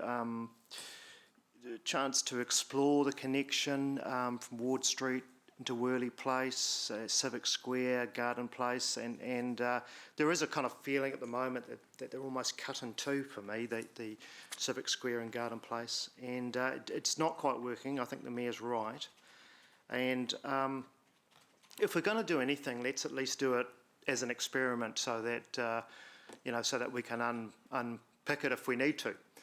And let's do it as an experiment that gives us some information to work off, rather than just plunking some permanent thing in there and hoping for the best. Also, though, I think it's absolutely crucial, and I think Councillor Gallagher might have alluded to this, that and Councillor Pascoe, that we get the central city businesses in the loop right from the start. And this doesn't come as, if we're successful in the application, this doesn't come as a surprise to anyone, not anyone at all. I think that's absolutely key. But I'm supportive of I think ultimately, if we want people to hang around in the central city, if we've got a lot more people living in the central city, which we're aiming for that, then it's got to be a nice place to hang around in. And that's what I'm really excited with along the river as well, but also Garden Place, Civic Square. It is right in the heart of our city, and it does need to be a cooler place to be. I'll support this. Thank you, Deputy Mayor. Councillor Hamilton. Thanks, Chair. I thought Mark Mullet-Bunting had the best speech of the day so far, so I really respect what he had to say, but I'm actually more aligned with where Jeff's at on this, and the reason is, one, we've got to apply for it and get it first. Two, if we're going to muck around with this area, at least we're doing it with 90% not our own money, so it's a good way to trial it. I definitely wouldn't like to go in preempting any outcomes, and in fact the outcome we've got, or the shared service we've got, may actually be enhanced by other things rather than change. So I don't quite like the word severance. I don't quite see it that way, although some people might. I think when you've got a shared walkway, you're mitigating that severance, so I think our framing could be different, but given all those things, I'll support it today. Thank you, Councillor. Councillor Thompson, you're up next. Thank you. I'll be supporting this, and I'd like to encourage Councillor Mark to reconsider. I think what I certainly understand his concerns around connectivity, and I would have liked to have seen the scope of the project a little wider as well. I think we already see a lot of people walking through this area every day. People drive to the city and then they walk through the city where they go shopping and things. So it's not just people walking into town or biking into town. There are a lot of people here who, will already benefit from this experiment or these changes, even if it isn't fully connected to things like the Corbins Bridge. And I think as a city, if we want to really attract people into our city centre, if we want people who come visit to really enjoy the place, to have a special experience, then we really do need to be a little bit brave to step out of our comfort zone and to do things differently. And so this is a brilliant opportunity for us to do that. And I hope through this, our staff can build capacity around doing tactical urbanism projects, trialling things, and that this can be a way that we do things in the future that it can really become business as usual. So I didn't actually attend all of that workshop and was a little disappointed that we aren't doing any projects around, say, the slow speed zone for schools, and would like to see if we can in the future look at other ways to use tactical urbanism to achieve those outcomes we're looking for around speed management as well. But I will be supporting it and encourage Councillor Bunting over there in real life over in the chambers to support it also. Cheers. Thank you, Councillor Thompson. Councillor Wilson. Yeah, thanks, Chair Angela. Look, I will be supporting the motion. I was part of the council that originally put the current strategy into play, and I'm the first to admit I don't think we quite got it totally right. I crossed over that quite a few times, I guess, in the last week, and I think what I've seen is the attitude of the drivers now feeling that they very much own that piece of road, and there's an expectation that pedestrians stop for them, and somehow we've lost the comms of the fact that it was shared, and that pedestrians in theory should, and cyclists for that matter, should have had right of way. So I'm looking forward to an attempt at trialling something different. I think it's important, if we've made one decision and we haven't quite got it right, to acknowledge that and try other decisions. And look, I join Councillor Sarah in trying to encourage Councillor Mark to support us in this, on the basis that I see your point, and look, I fully accept that getting to the bridge that I fondly call the Bunting Memorial Bridge is challenging, and we need to do more about fixing that. But I don't think we say no to one project over the other, because at this time it's about what we can get, and if we're able to get this funding, I think we should go ahead and use it. That's it. Thank you very much, Councillor. Okay, I'm not going to use a right of reply. I don't have anything else to say. So we will go to the vote, and we will see if Councillor Thompson and Councillor Wilson have been able to persuade our colleague Councillor Bunting. So we'll go to the board to vote.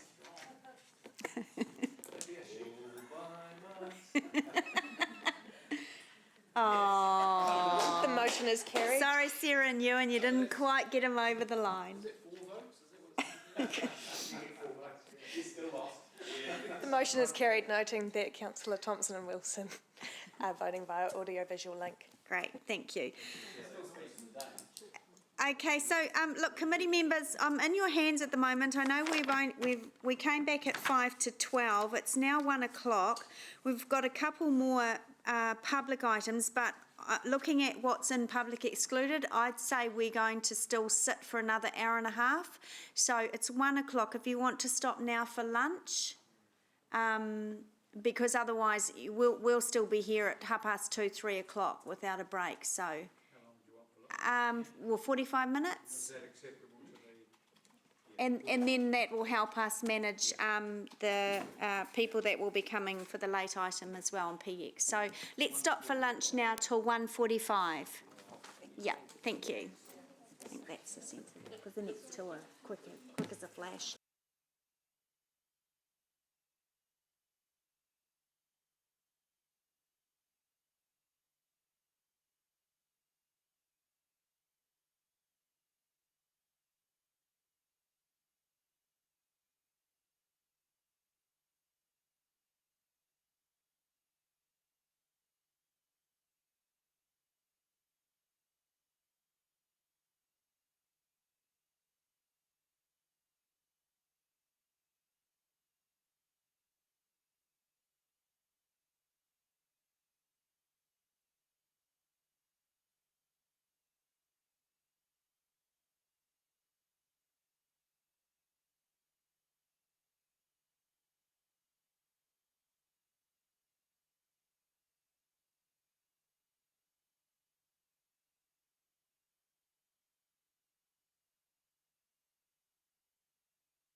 Welcome back.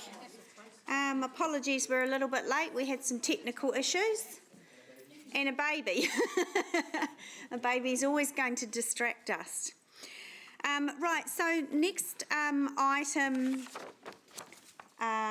is actually, now, it's a little bit messy, this one, but my fault. We're trying to follow from Councillor McPherson's example of just some of those reports that are for information only be attached. But what I wanted out of the General Manager's report is I really think there's a lot of value in hearing from the members that sit on external committees and getting updates from them. And I know that Councillor Wilson has this morning attended a rail one, so he'll have an update. So we'll make sure for the next agenda that we sort that out a little bit better. That was my fault. So in actual fact, if we just go to page 65, and not 65, 66 in the agenda, we can start with the external, just a verbal update. I'm the only member that's here today that sits on this, but Councillor Gallagher often goes as well on the RTC committee.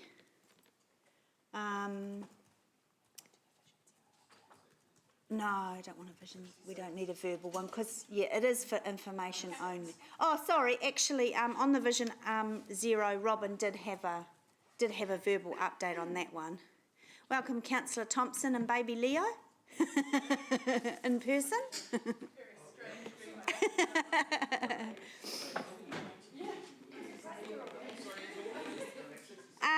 We're on 66, yeah. It's attached to the agenda as information only, but we're going to sort it out a little bit better next time because, as I said, I think there's some value in hearing from the members that sit on external groups, just a quick verbal update. So, but also Robin has an update on the Vision Zero numbers, which is on page 65. So just a quick update to that table. And some members may be aware that there was a crash involving a cyclist and truck at Ruakura Road on Sunday. So that is a serious injury. So that's now fits in the April to June area. So that and a late reported serious crash with injury to a driver in Q3 means our total has now moved up to 42. Okay, all right. Thanks, Robin. Councillor Gallagher, did you have a question on Vision Zero? Yes, without prejudging the exact cause of the crash in the Ruakura, we talk about off-road cycleways and the inland port and all that. I take it all of that information gets fed in terms of how we prioritise stuff. Yeah, very much. The Ruakura upgrade is certainly looking at having those separated cycle facilities. Because I think you know, and I'm just anticipating the growth of traffic as the Ruakura industrial zone increases. That will, yeah. Thank you. Okay, so let's move on to just those external verbal updates that I was talking about. So on page 66, the Waikato Regional Transport Committee, so I sit on that and Councillor McPherson's the alternate. This wasn't the workshop, was it? It was the Connections workshop. Yeah. So I don't really have anything to add that's other than what's in there. As I said, with the slide that I put up on speed management, there was a workshop on safety. So that's really all I have to add on that one anyway. So the Regional Connections Committee that I sit on, Councillor Thompson, Councillor Wilson and Councillor McPherson, and Councillor Gallagher attends that as well. I guess Robin's going to update us on a workshop that was held this week that Councillor Gallagher and Thompson attended. But also we had an update prior to the workshop. It's been so many. And the good news in terms of bus patronage that we heard from Waikato Regional Council is that patronage is well ahead of expectations, bearing in mind that transportation on the buses is currently still free. They also talked about the new B-card system is on track and due to go live on the 6th of July. And we have Eva Lisa has a little present for you. now I expect you to take a photo of yourself with your B card and put it on your social media and encourage people, because the transition is all about, for buses, it's all about moving from the Busset card to the B card. So be cool. So that's quite exciting. And so, Robin, while Evelise is giving out presents, they're not quite as cool as Councillor Bunting's, you know. Well, yeah, but see, I'm quite competitive with stuff like this. I was going to bake, but saying I was going to bake and ran out of time just doesn't help, does it? So, but I'll hand over to Robin, who can update us on the workshop, and then I'll go to Councillors Thompson and Gallagher if they wanted to chip in there as well. Okay, so the further to the elected member briefing that we had on the 17th of June with regard to the review for the Regional Land Transport Plan, RLTP, we attended a workshop yesterday at the Regional Council, and as noted, Councillor Martin and Sarah also were in attendance. Basically, the staff worked us through the updated changes that they're looking at doing to that document, in particular the policy and strategic policy templates that they have in place. They have certainly taken on board a lot of the requests that we had put through to them, recognising the Hamilton to Auckland work, Metro Spatial Plan, Mass Transit Plan, Modal Shift Plan, and also the GPS that's coming through. And I think there was some really good discussion around the table for those changes. And we have, as staff, undertaken to give them a further written submission on the various thoughts that we had. But in general, I think it's positioning us well for what we will need moving forward for developing our land transport program and taking that through the process to get national funding.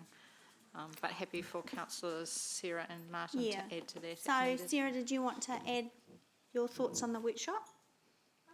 It seemed like a positive workshop where a lot of the changes that the staff had put in around aligning this with the GPS, were accepted, and I suppose there was a lot of discussion around Piarere Expressway. That's still number one. But no, it was good, and appreciate the assistance and support from Robin and Chris, who met us beforehand and gave us a bit of a briefing, and Robin let me know my shirt was inside out, so that was also helpful. Mummy brain. I wasn't going to tell you. That's all. Thank you for sharing. Councillor Gallagher, can you beat that? Councillor Thompson was multitasking, but it was very and her son was very good in the public gallery. But it was good, and I think one of the things, I guess, obviously Councillor Thompson in this case was the lead delegate from us and did as well, and I want to join her in thanking Robin and Chris in terms of the really important, useful interaction. I guess on that, which you get, you and Dave are reps there, just reminds me it is a regional committee, and it's trying to capture, isn't it, to the regional sort of flavour, and how we can actually make sure that we adequately insert the metro, needs there as well. And I think Robin and Chris have both stressed how important it is that our written submission, our follow-up written submission, where we clearly, bullet point the stuff is going to be very important. But yes, and I think the other thing, I occasionally go to the RLTC as an observer, just to sit in the audience, and for those colleagues, it is useful to do that because it does give you sort of a good flavour. I think with the combo of Dave and Angela there, Dave and others, we don't get buried. That's the only worry I've had, is that we're technically one voting voice around the table, and I'm always open to you and Dave Madam Chair, to tell us if that's working in terms of advancing our interests. Yeah, thanks, Councillor Gallagher and Councillor Thompson for attending that. I had, just on that point that you raised, at the meeting that I had yesterday with Angela Strange and Sarah Loyne from NZTA, she did actually raise that in terms of the RLTP, that for her, working on micromobility, that she would like to see a stronger position for the Metro City, us, in that plan. So that was interesting, and she raised the Pairiri as often being, because majority of those members that sit around the table are from the region, and push that, but actually her focus would be moving a bit more to Metro. So it might be an opportunity for us to get some of those projects pushed up the line, with their support anyway. Okay, so we'll just, we're on page 68. We'll get Councillor Wilson, we'll get a verbal update from you on passenger rail. Thank you. Yeah, thanks, Chair Angela. At the meeting this morning, there was two main topics on the agenda. The first was the livery of the Tahuia carriages. We've made great progress, and to be honest, I think frankly they are stunning. We had a small setback in the fact that Kiwi Rail's facility in Wellington was broken into a month or so ago, and a group of taggers tagged a number of the carriages, and this has raised some concerns regarding how best we would go about putting the decals of the new livery on the train carriages. And I'm very pleased to say that there will be an announcement very soon about a well-known and well-respected Hamilton company having been the successful bidder in that, and they'll be doing the livery for us. And part of what swung it their way was not only because it's local, but also they've got a product where they guarantee that it's anti-graffiti capable, albeit that of course that will then be a challenge to these gangs of graffiti artists. So it's a constant evolving challenge, but so that was the subject of part of the meeting this morning. The other major discussion point was the Frankton station, and the level of customer service that had been agreed as part of this project was that the Frankton station would not be open at the time that the trains departed.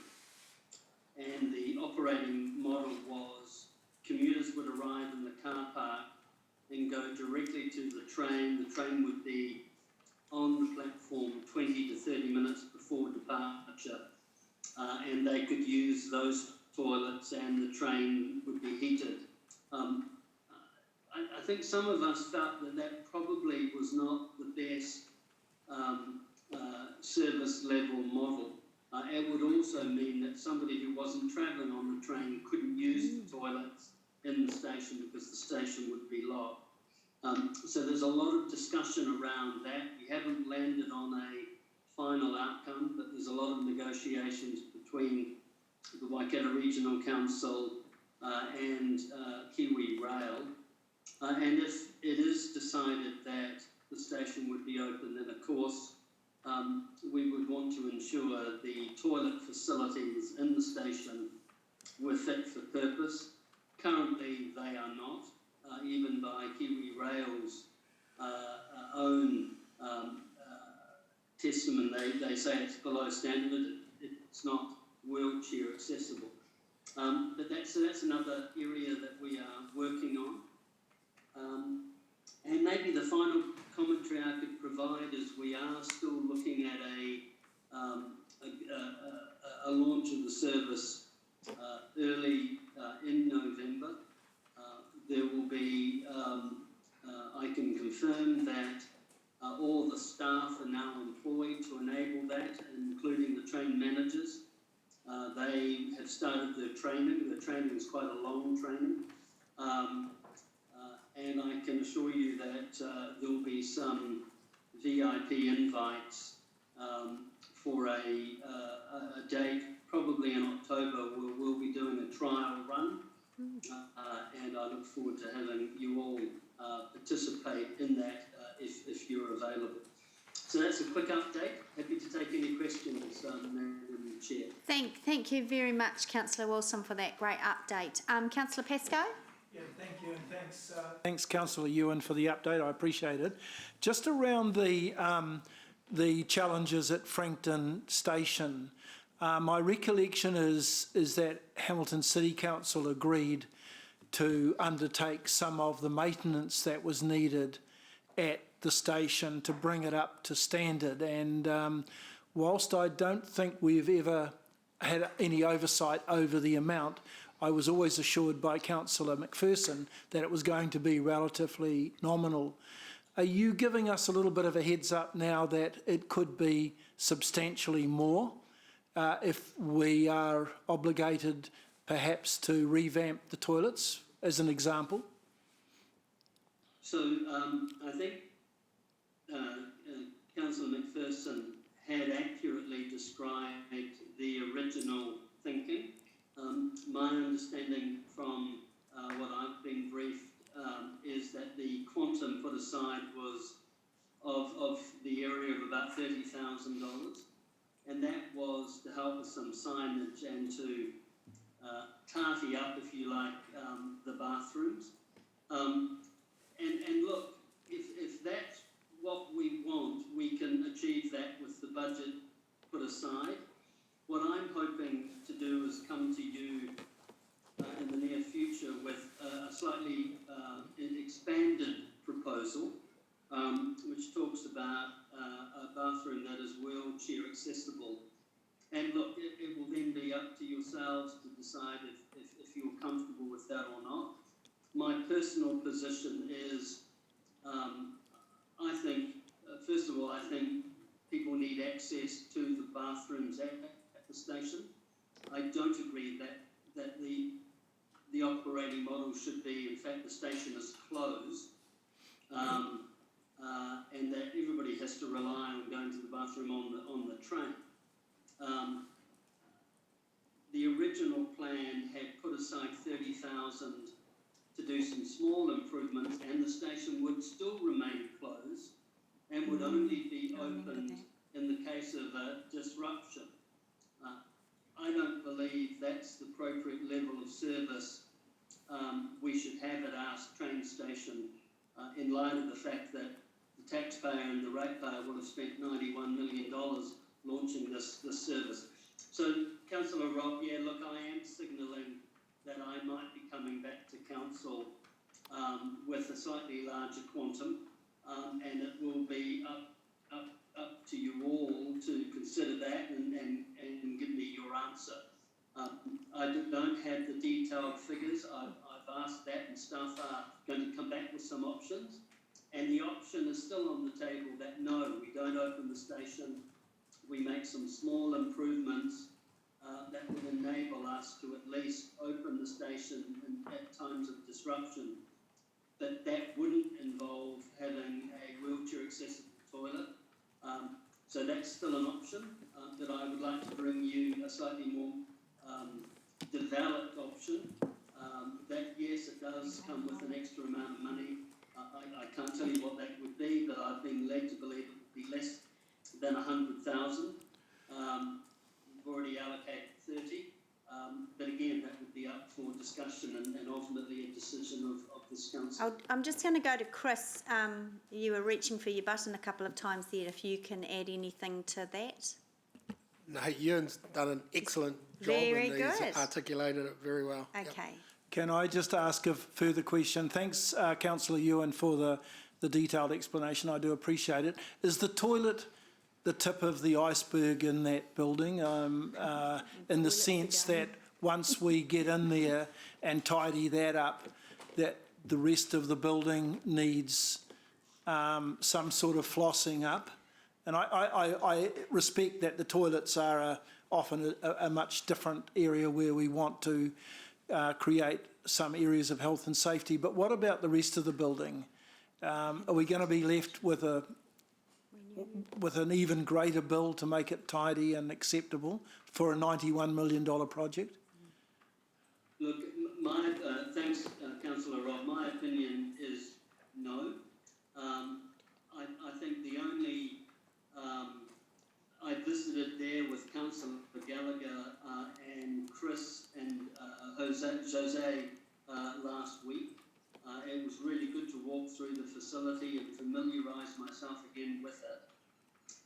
Look, it would be fair to say the carpets are a little tired and it's not the state-of-the-art facility we would probably want medium to long term, but I think that would be part of a much more, I'm trying not to use the word meaningful because my good friend Councillor Ryan has banned me from using that word, but I've used it anyway.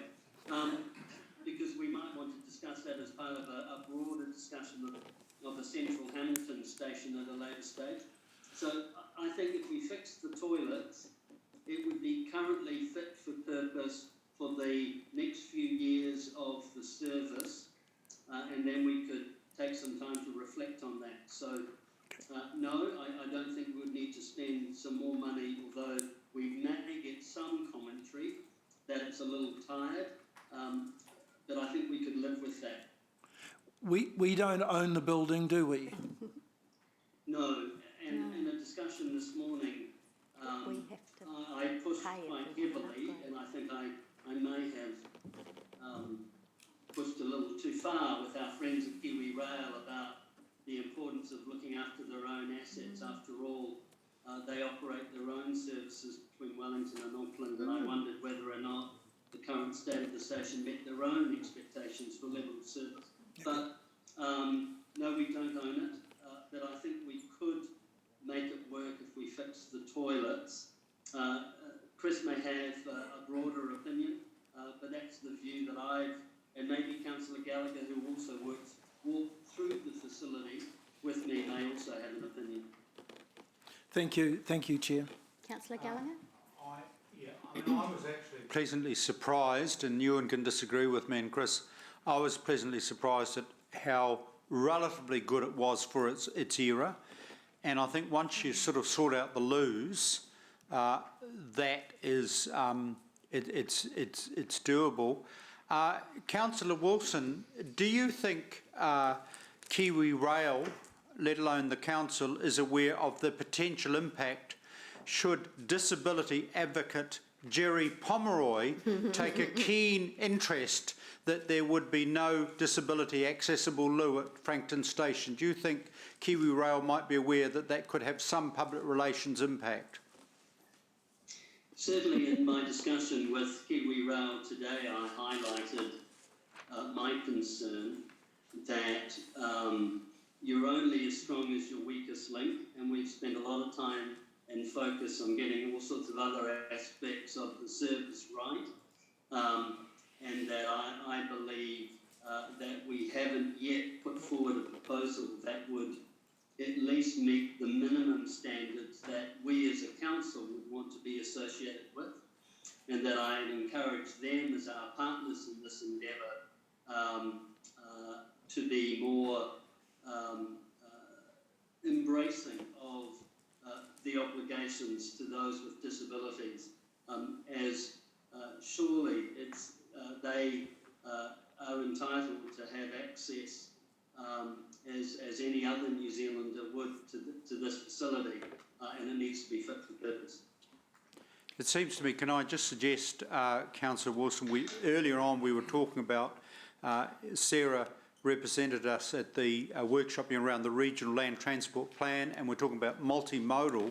It seems to me that we should even put a sort of highlighted sentence from our submissions to stress that as part of that picture is obviously is the terminus facilities, you know, as part of the transport package. You can talk about a rail service, but like we're doing the work with Rotokauri, we do expect Kiwi Rail to come to the party, you know, in terms of those basic station facilities, just as we run our bus station as part of making public transport a success. Yes. I mean, if I may, Madam Chair, I think I have to say this of Kiwi Rail. They are prepared to talk about putting in place certain things, but they would expect a lease agreement. Their attitude is very much, this is their asset. They didn't believe it was required as part of operating the Te Huia service. Their model was people would arrive in the car park, which they also would like us to lease and do up a little bit and go directly to the train. And so I've suggested that maybe as part of us having access to the station, there's an opportunity to talk about a lease, and if we were talking about a lease, then usually it would be them that would do the infrastructural improvements, the capital improvements. But that's still part of the broader discussion that Chris is going to manage, and we'll have much better clarity of the options to bring to you in the next short period for your consideration. And thank you very much. Just a final question, Councillor Wilson. Obviously, the first step is the Papakura bit, but obviously we've got Puanui and the third rail line as we try and get closer into Auckland. Is the working group looking at a real good comms plan, I guess? I just can't stress this enough, that we just stress to people that what we're going to be seeing later this year is but the beginning, and obviously for us Puanui, and then potentially when the third rail line is in there to Britomart and Newmarket, then obviously the train keeps going.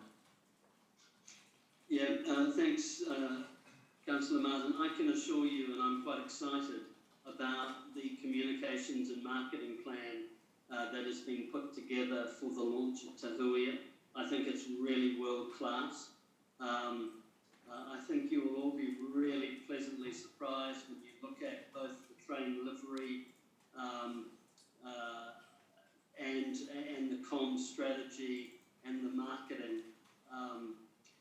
I think it will be very exciting. I acknowledge, however, I can't reveal too much because it's very much something that the Waikato Regional Council will want to take the lead on and release. But what I've seen, and I've been on the working committee for the marketing component, myself and Councillor Angela Strange from the Waikato Regional Council, it's of a very good quality, and I think you'll be really pleasantly surprised. Thank you. Councillor Bunting? Thank you. I just want to, for clarity, want to be clear on the expectations of the two stations. Councillor Ewan, what are the expectations of how many people are going to go to Frankton and how many people are going to embark the train from Te Rapa at the base? Because I'm just a little bit worried if we invest it and make it too attractive at Frankton, the train will be full by the time they get to the base, perhaps. Have you guys done the numbers on that? Yeah, really good question, Councillor Mark. I do not have exact numbers of our projections of who's likely to pick up out of Frankton versus the base. I think my first point would be we've got this at least a moral and a service obligation to have accessible facilities at both. I say at the base, not only is it a train station, but it will be a bus terminus for 180 bus movements a day at its peak within the years to come. But I can't give you the exact numbers that you've asked. It's a good question. Maybe Chris could. If not, let me set about trying to get that information for you. Yeah, councillors, I'll dig that information and get it out. I can't recall offhand, but from memory, it's a smaller number from Frankton and a larger number expected from Rotokauri. But I think it'll be once the train operates and people's behaviour. I guess we've recognised that some people might drive to Frankton, so they get their choice of seats. So some of it will be about commuter behaviour and what they want to do. But I'll get it was modelled. I'll dig that out of the business case and send it by email. Yeah, because if I remember rightly, when we were talking about buying the land in the first place, the idea was that people in the northern suburbs wouldn't drive south to train north again. Yep. And I was just hoping that thinking was still in place. Because if we do overinvest in it down there, it becomes too attractive as well. But look, I'll wait till the bottom comes through. Thank you. Yeah. Thanks, Look, Ewan. thank you. Excellent questions. Ewan, just want to acknowledge your work in this space, and also for you to say that a marketing and comms plan is world class gets me quite excited, because I know you would be, you're very experienced in this area and you would be critical if it was anything less. So that's really exciting news.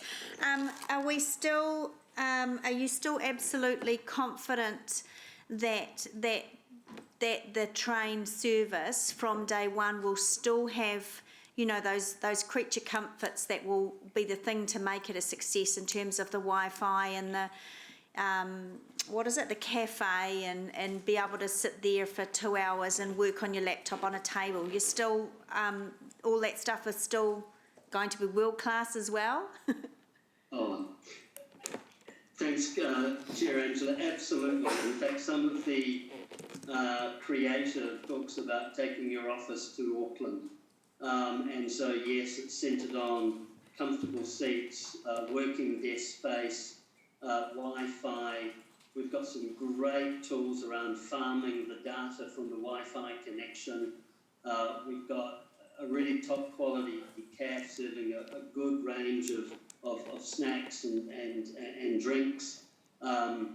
So, you know, I'm very optimistic that when the user can choose between driving your car and running the risk of getting trapped in a traffic jam versus jumping on Te Huia and having an area to work, socialise and engage in a relaxed atmosphere without the stress of driving, most sensible thinking people will jump on the Te Huia rather than taking their car.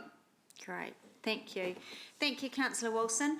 Okay, so that's all the questions on this. Now, again, apologies, it's my fault that this is all a little bit messy at the moment. There are no recommendations for what we've discussed, but if you go to item 10, governance have said that we do still have to receive the reports just for information only. So I will move, so that's on page 45. So I will move, seconded by Councillor Bunting. Did anyone want to debate anything that we've talked about? No? Great. All those in favour? Any against? That's carried. Thank you. Okay, thank you. That was a good item. We'll get that sorted. Right, our last public item is the recommendation from the Central City and River Advisory Group. Now, just before we go on to this, I'm just going to go to Rebecca because there's a little bit of an issue with this, because we are actually consulting on what's here in our annual plan. So we can't make a decision today that would be inconsistent. So, governance? Or did I just say it? You did virtually. Well done. So obviously part of this recommendation has gone out for consultation as part of the annual plan consultation, and so that part of this recommendation can't be changed at this stage. Once it comes back from that public consultation process, if parts of the recommendation, if you choose to then change that, that can then be changed during the annual plan meeting. But at this stage, you won't be able to change that recommendation to make it inconsistent with what you're now consulting on. So is there anything in this recommendation that can be changed? No. There is, depending on what it is. So if it doesn't change what is currently out for consultation, then yes, you could. And again, that's Yeah. So, committee, before I go to the Deputy Mayor, I'm not keen on an in-depth conversation about parking at all, because I think it would be a bit of, be disingenuous not only to the process but actually to the public as well. So, Deputy Mayor? Thanks, Madam Chair. Thanks, Rebecca. Yeah. Look, the recommendations are really consistent with what we agreed at the annual plan, the draft annual plan meeting anyway. It's just a continuation of that, continuing the 2 hours free in the meantime, and at the same time, staff looking at options for commuter parking in the north and the south. So it's very consistent with that, and I'm happy to move the recommendations. Okay, thank you. So are there any... I'll second, Madam Chair. Thank you, Councillor Wilson. Are there any questions? I know that we can't discuss, well, it wouldn't be good process to do it, but just in terms of the recommendation that's there, there are none. Excellent.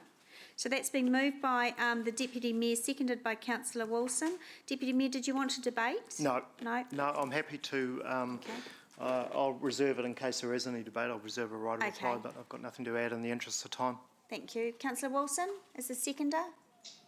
Nothing to add, Madam Chair. Okay, thank you. There doesn't look like there's any debate on this item, so there's probably no right of reply either. All right, so we'll go to the board for this one. Thank you.